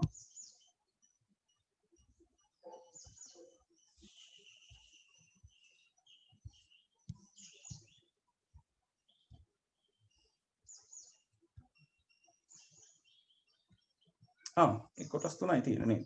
බලන්න. Oh yes. ඔව්. good. ඒකේ ලකුණු දීලා තිබුණේ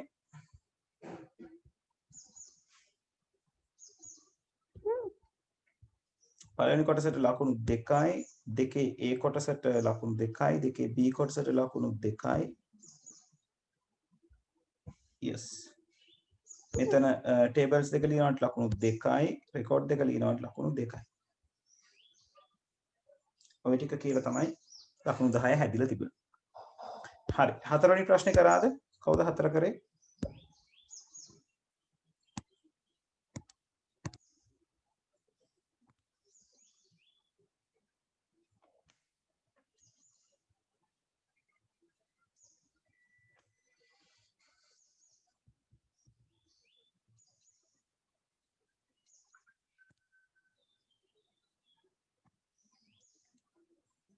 ඔව් ළමයි හතරවෙනි ප්‍රශ්නේ කරලාද තියෙන්නේ?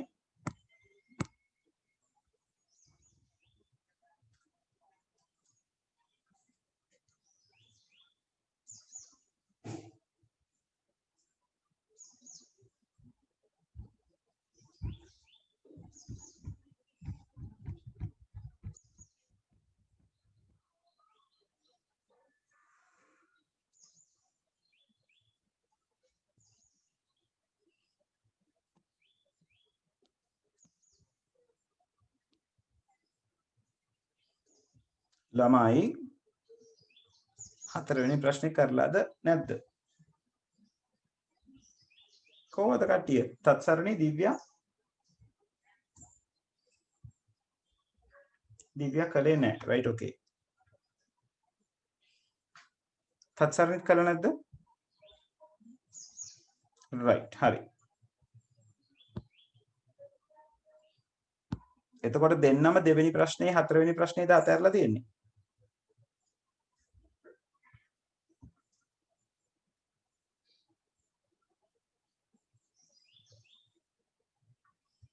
right හරි. no problem. පස්වෙනි ප්‍රශ්නෙට යමු.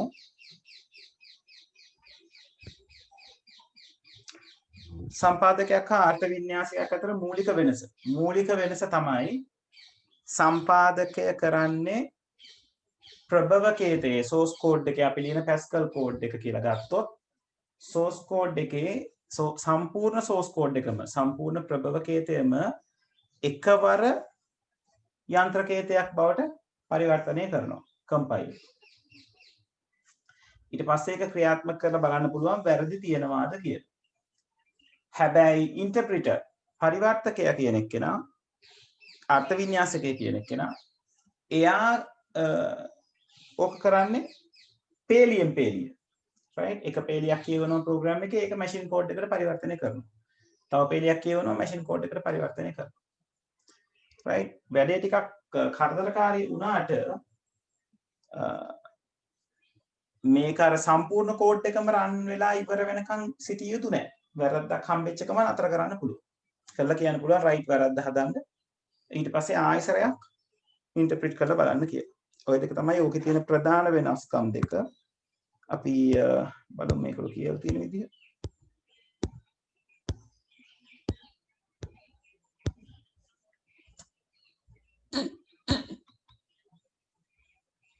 ඔව් මෙතෙන් සම්පාදකයේ මුළු මෘදුකාංගයම එකවර ගෙනෙහි වගන්ති යන්ත්‍ර භාෂාවට පරිවර්තනය කරයි. ඒත් අර්ථ වින්‍යාසකය මෘදුකාංගයේ එක් වගන්තිය වරකට එකක් වැගින්ගෙන එසේ කරයි. right? ඕක ලියවිලා තියෙනවා නම් ලකුණු 3ක්.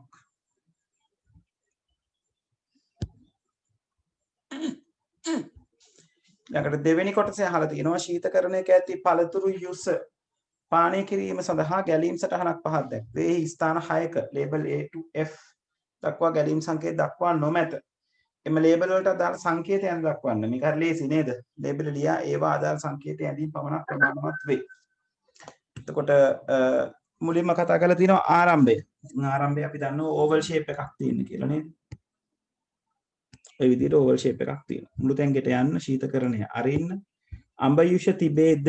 මේ විදිහට ප්‍රශ්නයක් අහන්න පුළුවන් මොකේද? කන්ඩිෂන් බොක්ස් එකක් ඇතුළේ. ඊළඟට ඔව් නම් ඒ ඔබට අවශ්‍යද? ආයෙත් කන්ඩිෂන් එකක්.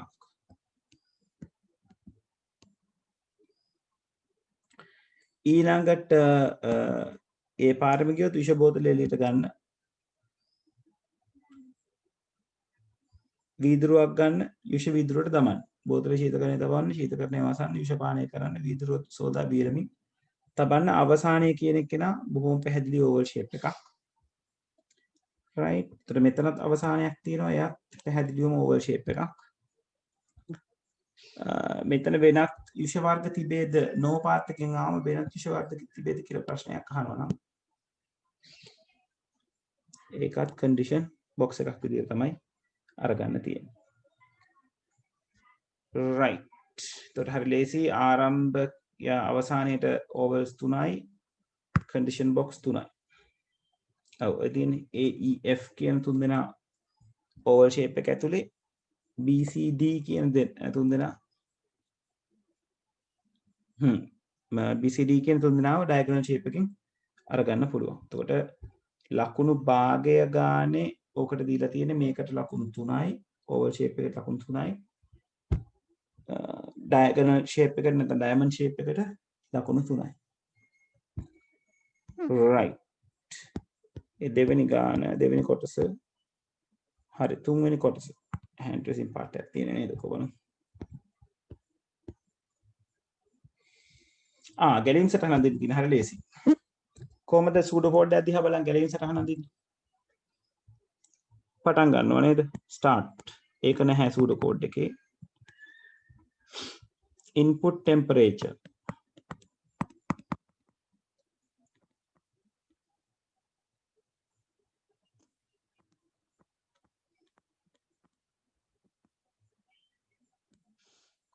right. ඊළඟට if temperature larger than 32 if එකක් පාවිච්චි කරලා තියෙන්නේ.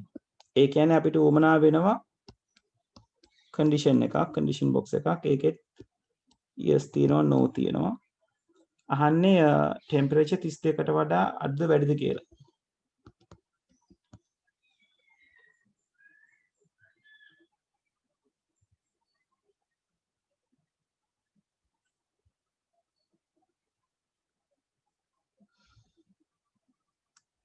right ළමයි තප්පරයක් ඉන්නවා. right temperature එක input කරා if එකක් තියෙන්නේ. if එකක් කියලා කියන්නේ selection එකක්. එහෙනම් මෙතන අපි ප්‍රශ්නය අහන්න ඕනේ if කියන වචනේ පාවිච්චි කරන්නේ නැතුව is කියන වචනේ පාවිච්චි කරා නම් වඩා හොඳයි. right. නැත්තම් නිකම්ම මොකද්ද? අදාළ වචනේ දැම්මත් හරි. මෙතන temperature කියලාම ලියන්න. ඒවා මම මේක පොඩ්ඩක් පැහැදිලි වඳින්නම්. නැත්තම් ඔයගලන්ට අවුල් වෙනවා.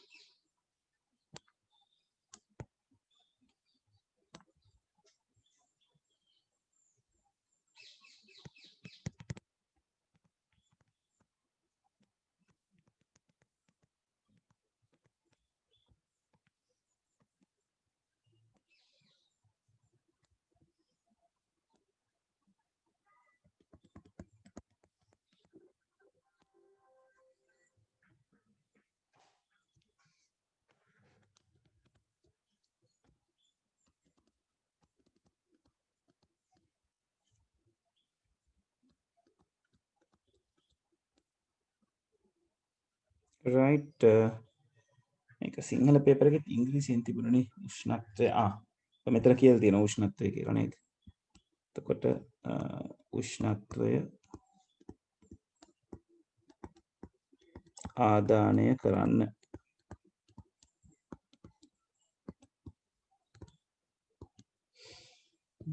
right. ඊළඟට if temperature larger than 32 output hot කියලා තියෙනවා. එහෙනම් condition box එකක් ගහන්න ඕනේ. උත්තරය අහන්න ඕනේ is උත්තරේ මේ ප්‍රශ්නේ අහන්න ඕනේ temperature larger than 32. ඕක condition එකක්.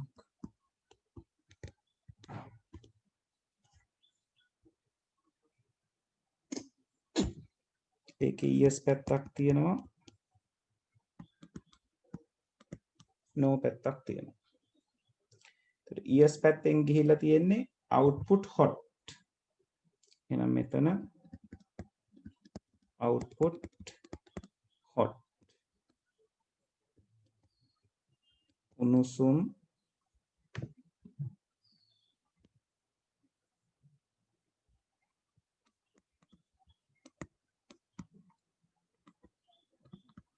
ප්‍රතිදානය කරන්න.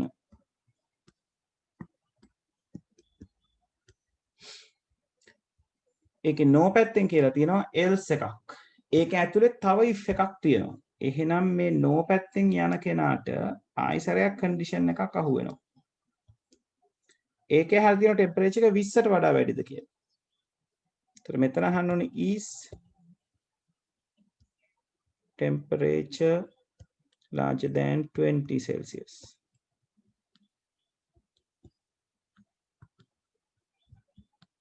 ඒකෙත් තියෙනවා yes එකකුයි no එකකුයි.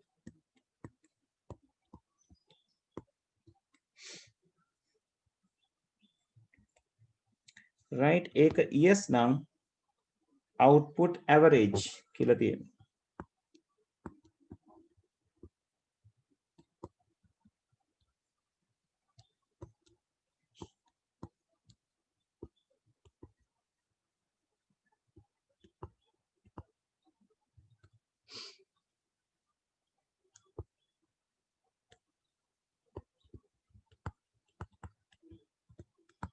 සාමාන්‍ය ප්‍රතිදානය කරන්න.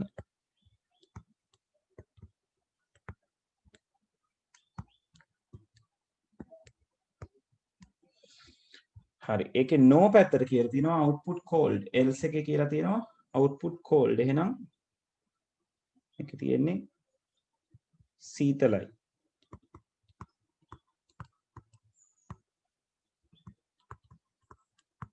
ප්‍රතිදානය කරන්න.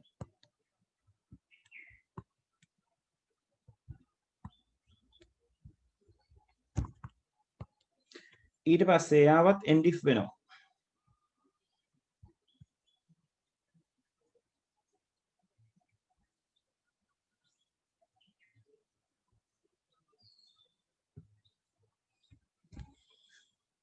right එතකොට ඒ කියන්නේ මේ දෙන්න end if වෙනවා.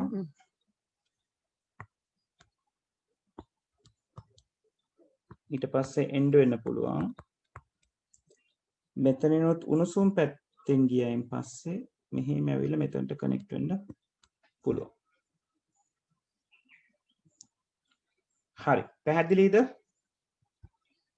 ගැටලු තිබ්බ තැන් තියෙනවා නම් ලියා ගන්න. අපි මාකින් ස්කීම් එකත් පොඩ්ඩක් බලමු. ඔව් මේ තියෙන්නේ.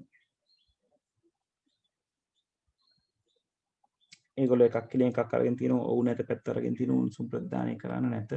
සාමාන්‍ය ප්‍රදානය කරන්න. එහෙම නැත්නම් සීතලයි ප්‍රදානය කරන්න.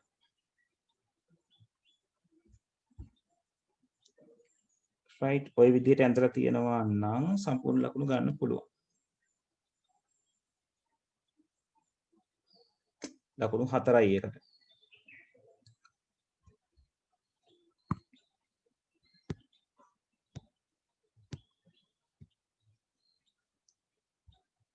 හරි. right 6 වෙනි ප්‍රශ්නේ කරලාද තියෙන්නේ?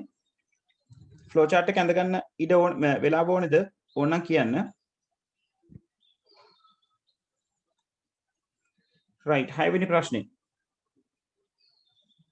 පරිගණකයක භාවිතයේ ඇති විය හැකි පුනරාවර්තී ආතති පීඩා RSI වළක්වා ගැනීමට යොදාගත හැකි නිවැරදි ඉරියව් පහත දී ඇති රූප සටහනේ දැක්වේ. මේ සඳහා සැලකිය යුතු සමහර අංග රූපේ දක්වා ඇති අතර ඉතිරි අංග P සිට T ලෙස ලේබල් කර ඇත. right ඔව් P T දක්වා ලේබල් කර ඇති අංග සඳහා ගත හැකි පෙර පරිස්සම් මොනවාදයි පැහැදිලි කරන්න. right අපි මාකින් ස්කීම් එකෙන් මෙයන් ওই දේවල් ටික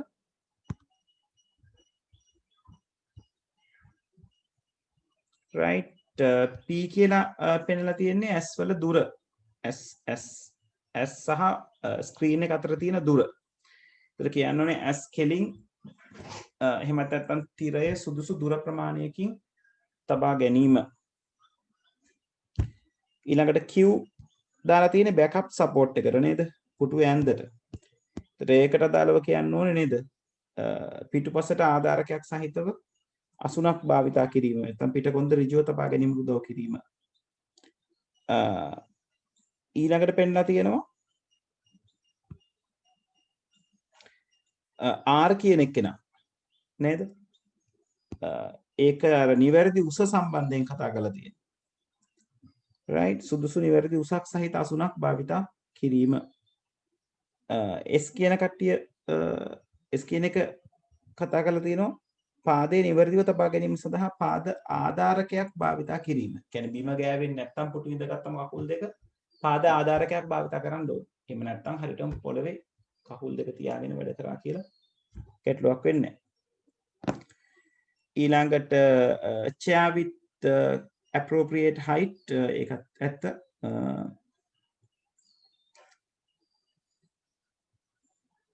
T කියන එකේ කතා කරලා තියෙනවා monitor at eye levels. කොහොමද T කියන එක නා?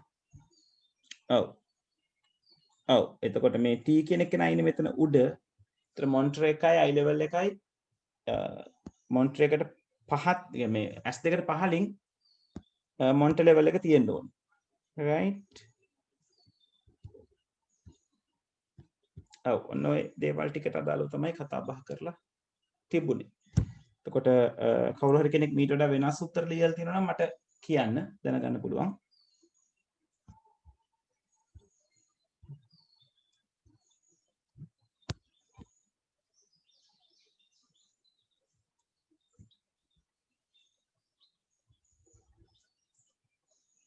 right එතකොට ඕකේ ලකුණු දීලා තියෙන්නේ එකක් හරිනම් 1යි දෙකක් හරිනම් 1.5යි 3ක් හරිනම් 2යි 4ක් හරිනම් 2.5යි 5ම හැරුණොත් තමයි ලකුණු 3 දීලා තියෙන්නේ.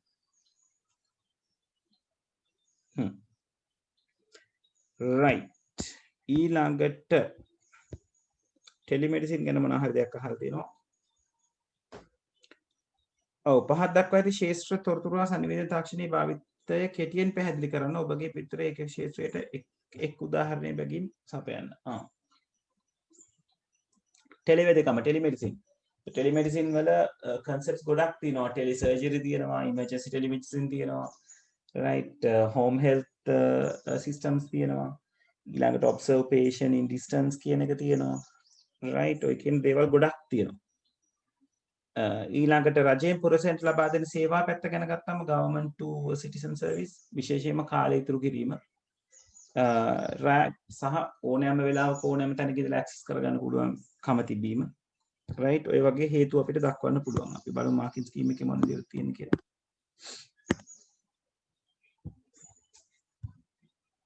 ඒකේ තියෙනවා දුරස්ථ සායනික සෞඛ්‍ය රැකවරණ සේවා ලබා දීම සඳහා සෞඛ්‍ය සේවා වෘත්තිකයන්ට විසින් ඒක ලොකු විස්තරයක් දෙනවා. ඒ තරම් ලොකු වෙන්න අවශ්‍ය නැහැ. මේක බොහොම සරලව describe කරා නම් එච්චරයි. right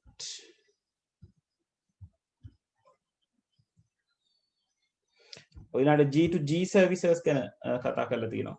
sorry G to C services ගැන. ඒ කියන්නේ රජයකින් පුරවැසියන්ට සපයන සේවා. right එතකොට එතනදී ඔය රාජ්‍ය තොරතුරු කේන්ද්‍රය ඊළඟට මොනවාද revenue license අලුත් කරගන්න එක කියන්නේ renew කරගන්න එක right ඊළඟට දුම්රිය පත්‍ර වෙන් කරවා ගැනීම දැන් නම් බස් ටිකට්ස් වෙන් කර ගැනීමක් තියෙනවා. ඊළඟට applications circulars වගේ දේවල් වලට ඉදිරිපත් වීම ඔය වගේ දේවල් භාවිතා කරන්න පුළුවන්. right හරි ඊළඟට අහලා තියෙනවා පාසලකට අන්තර්ජාල පහසුකම් ඇති නව පරිගණක විද්‍යාගාරයක් ලබා දී ඇතයි උපකල්පනය කරන්න. විද්‍යාගාර රැක බලා ගැනීම සඳහා පහත් දක්වා ඇති එක් අවශ්‍යතාවය ඉටු කර ගැනීමට එක් යෝජනාවක් බැගින් ඉදිරිපත් කරන්න. භෞතික ආරක්ෂාව physical security අපිට අරගන්න පුළුවන් නේද? අර කාමරයක් නිවැරදි ආකාරයෙන් වැසිය හැකි කාමරයක මේක භාවිතා කරන්න පුළුවන්. එතකොට සොර සතුරන්ගෙන් සිද්ධ වෙන ආරක්ෂාව ලබා ගන්න පුළුවන්. ඒ වගේම power failure එකක් වෙලා වෙන ආරක්ෂාවට අපි UPS එකක් පාවිච්චි කරන්න පුළුවන්. ඊළඟට අකුණු ගැසීම් වගේ භෞතික දේවල් වලින් සිද්ධ වෙන ආරක්ෂාවට සර්ජ් ප්‍රොටෙක්ටර් එකක් නැත්නම් සර්පණ ආරක්ෂකයක් භාවිත කරන්න පුළුවන්. ඊළඟට මේ ද්වේෂ සහගත හා අනිෂ්ට හේතු වලින් ආරක්ෂාව protection against malicious code. ඒකට ඇන්ටිවයිරස් software එකක් පාවිච්චි කරන්න පුළුවන් ප්‍රතිවෛරස මෘදුකාංගයක්. ඒ වගේම තමයි pen external devices connect කරනකොට අපි කියන බොහොම සැලකිල්ලෙන් ඒක භාවිතා කිරීම ඒ වගේ දේවල් settle කරන්න පුළුවන්. Logical security කියන එක වැඩි දියුණු කරගන්න අපිට පුළුවන් username passwords පාවිච්චි කරන්න. ඊළඟට administrative account ඒ powerful එක අඩු account user account හදලා භාවිතා කිරීම. ඔය වගේ දේවල් වලින් logical security කියන එක වැඩි කරගන්න පුළුවන්. හරි ඒකට බලමු තියෙන උත්තර මොනවද කියලා.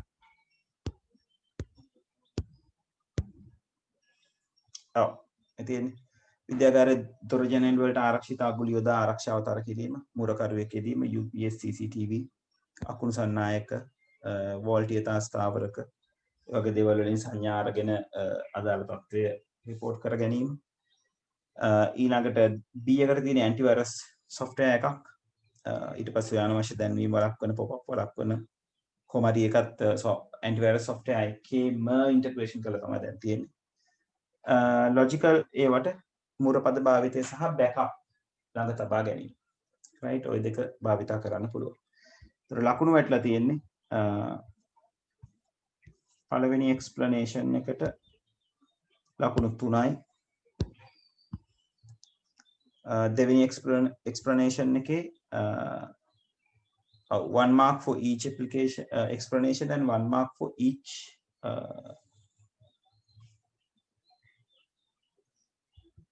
example. right explanation එකයි example එකයි. ඒතකොට දෙක ගානේ යනවා. right දෙවරක් තුන හයක් තුනක් නෙවෙයි ඒකේ sorry ඒක එකයි හදින්නේ ලකුණු දෙකයි තියෙන්නේ. ඊළඟට මෙතන එකකට එක ලකුණ ගන්න. ලකුණු 3ක් එතකොට එනවා එහෙම තමයි ලකුණු 10 හැදිලා තියෙන්නේ.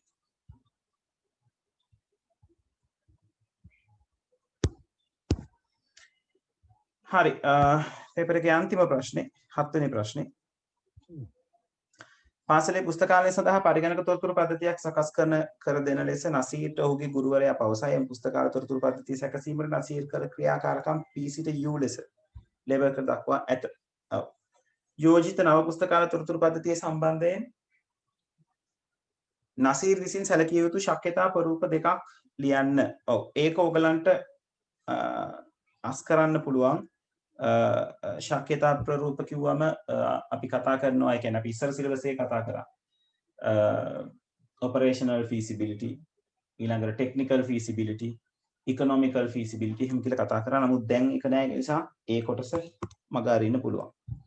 R ලේබලයේ මගින් දක්වා ඇති ක්‍රියාකාරකමට සම්බන්ධ පද්ධති සංවර්ධන ජීවන චක්‍රයේ අදාළ පියවරෙහි නම ලියා දක්වන්න. R කියන්නේ විවිධ දත්ත එකතු කිරීමේ ක්‍රමභාවිතයෙන් දැනට පවතින අත්‍යුරු පද්ධතිය අධ්‍යයනය කිරීම. ඔකට අපි කියනවා සිස්ටම් එක ඇනලයිස් කරනවා කියලා.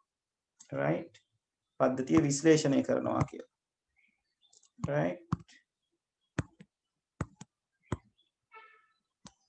right පද්ධතිය විශ්ලේෂණය කිරීම.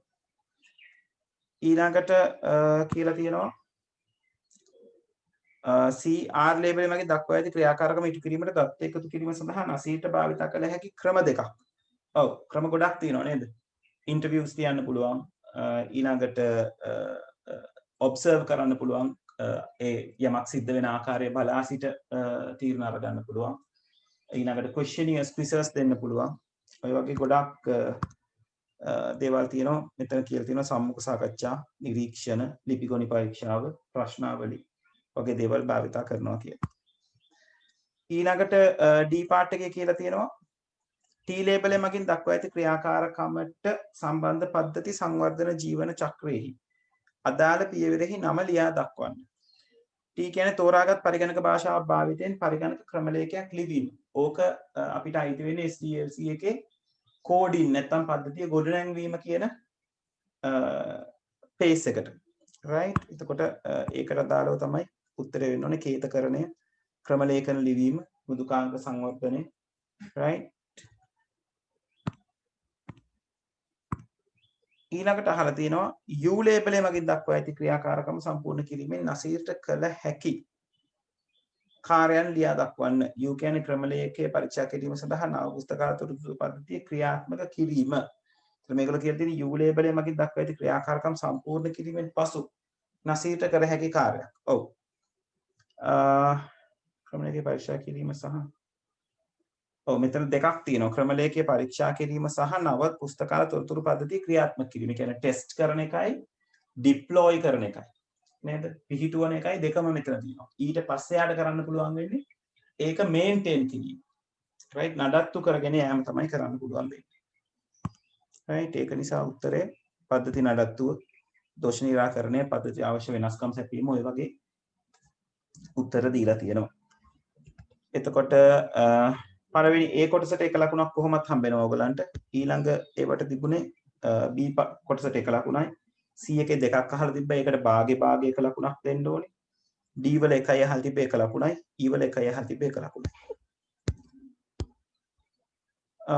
ඊළඟට තියෙන ප්‍රශ්නේ සංවේදන ආයතනයක සාම්ප්‍රදායික මාධ්‍ය ලෙස මුද්‍රිත ලේඛන සහ දුරකථන භාවිතා කර ඇත. වර්තමානයේ බොහෝ ආයතන සංවේදනය සඳහා විද්‍යුත් පැල සහ අනෙකුත් අන්තර්ජාල ආශ්‍රිත සේවා භාවිතා කරයි. සංවේදනය සඳහා විද්‍යුත් පැල භාවිතා කිරීමට ඇතිවන වාසි දෙකක්. ඔව් වේගවත් ඊළඟට විවිධ ඇමුණුම් ඇටැච්මන්ට් අපිට දාලා යවන්න පුළුවන් සංවේදනය කරගන්නකොට පිරිවැය ගොඩාක් අඩුයි. රයිට් ඊළඟට විවිධ වර්ගයේ දේවල් ඒ කියන්නේ අපිට ඔඩියෝ සෝන් නම් ඔඩියෝ එකක් ෆයිල් එකක් ඕන නම් ෆයිල් එකක් වගේ දේවල් ඇටච් කිරීමේ හැකියාව තියෙනවා. ඕනෑම තැනක ඉඳලා ඕනෑම කෙනෙකුට ඇක්සස් කිරීමේ හැකියාවක් තියෙනවා. රයිට් ඔය වගේ අරගන්න පුළුවන්. එතකොට මේකේ තියෙන වේගවත් බහුමාධ්‍ය ඇණවුම් යැවීමට හැකියාව ලාභදායී වීම පිටපත් පහසුවෙන් යැවීමට හැකියවීම ඔය කීප දෙනෙක් එක සැරේ යවන්න පුළුවන්. භෞතික ආරක්ෂාව හෝ ඕනෑම වෙලාවක ඕනෑම තැනකදී භාවිතා කළ හැකිවීම ලැබුණාද නැද්ද යන වගේ දැනගත හැකිවීම ඔය වගේ දේවල්. සංවේදනය සඳහා විද්‍යුත් පැල භාවිතා කිරීමේ ඇති අවාසි දෙකක්. ඔව්. එකක් තමයි අන්තර්ජාල පහසුකමක් තියෙන්න ඕනේ මේ වැඩේ කරන්න. ඒක එක අවාසියක්. ඒ වගේම තමයි ඊමේල් එකක් යැවීම පිළිබඳ දැනුම තියෙන්න ඕනේ මේ වැඩේ කරන්න. ඒක තව අවාසියක්. right ඊළඟට ඔය වෛරස් පැතිරවීම වගේ දේවල් පුද්ගලික රහස්‍යභාවය ආරක්ෂාවට ඇති විය හැකි බලපෑම් right ඊළඟට ඊමේල් එක හැක් කිරීමට තියෙන හැකියාවල් වගේ දේවල් අපිට අවාසි විදිහට සලකන්න පුළුවන්. අන්තිම කොටස එකේ විද්‍යුත් පැල හැරුණු විට ආයතනවල භාවිත කළ හැකි වෙනත් අන්තර්ජාලය ආශ්‍රිත සංනිවේදන ක්‍රම දෙකක්. ඔව් අපිට පුළුවන් ඉන්ස්ටන්ස් මැසේජින් පාවිච්චි කරන්න නේද? ෂණික පණිවිඩ සේවය පාවිච්චි කරන්න පුළුවන්. right ඊළඟට වීඩියෝ කොන්ෆරන්සින් පාවිච්චි කරන්න පුළුවන්. අපි මේ දැන් මේ මොහොතේ කරනවා වගේ. right ඊළඟට අන්තර්ජාල දුරකථනය ඉන්ටර්නෙට් ටෙලිෆෝන් කියන එක පාවිච්චි කරන්න පුළුවන්. right ඊළඟට සෝෂල් මීඩියා වගේ දේවල් භාවිතා කරන්න පුළුවන්. ඔය වගේ මෙතන තියෙන මේ දේවල් වලින් මොකක් හෝ ක්‍රම දෙකක් ඔයගලන්ට ඉදිරිපත් කරන්න පුළුවන්කම ලැබෙනවා. හරි ලකුණු ටික දාගන්න 10න් කීයද කියලා බලන්න සහ සම්පූර්ණ පේපර් එකටත් ලකුණු බලා ගන්න කොහොමද කියලා සම්පූර්ණ පේපර් එකට උතන 60න් තමයි හම්බෙන්නේ. right එතකොට මම ආයෙසරයක් මතක් කරනවා ලබන සතියේ කොහොමද ක්ලාස් එක කෙරෙන්නේ කියන එකට මට පණිවිඩයක් එවන්න ඕනේ දුවල පුතාලා හැමෝම. එතකොට මම WhatsApp group එක හදාගෙන අපි ඒක කතා බහ කරගමු. නැනපෙතේ WhatsApp group එක කොහොමද කියන එක මට ඉන්ෆෝම් වෙලා නැති නිසා හැමෝම මම දීපු නම්බර් එකට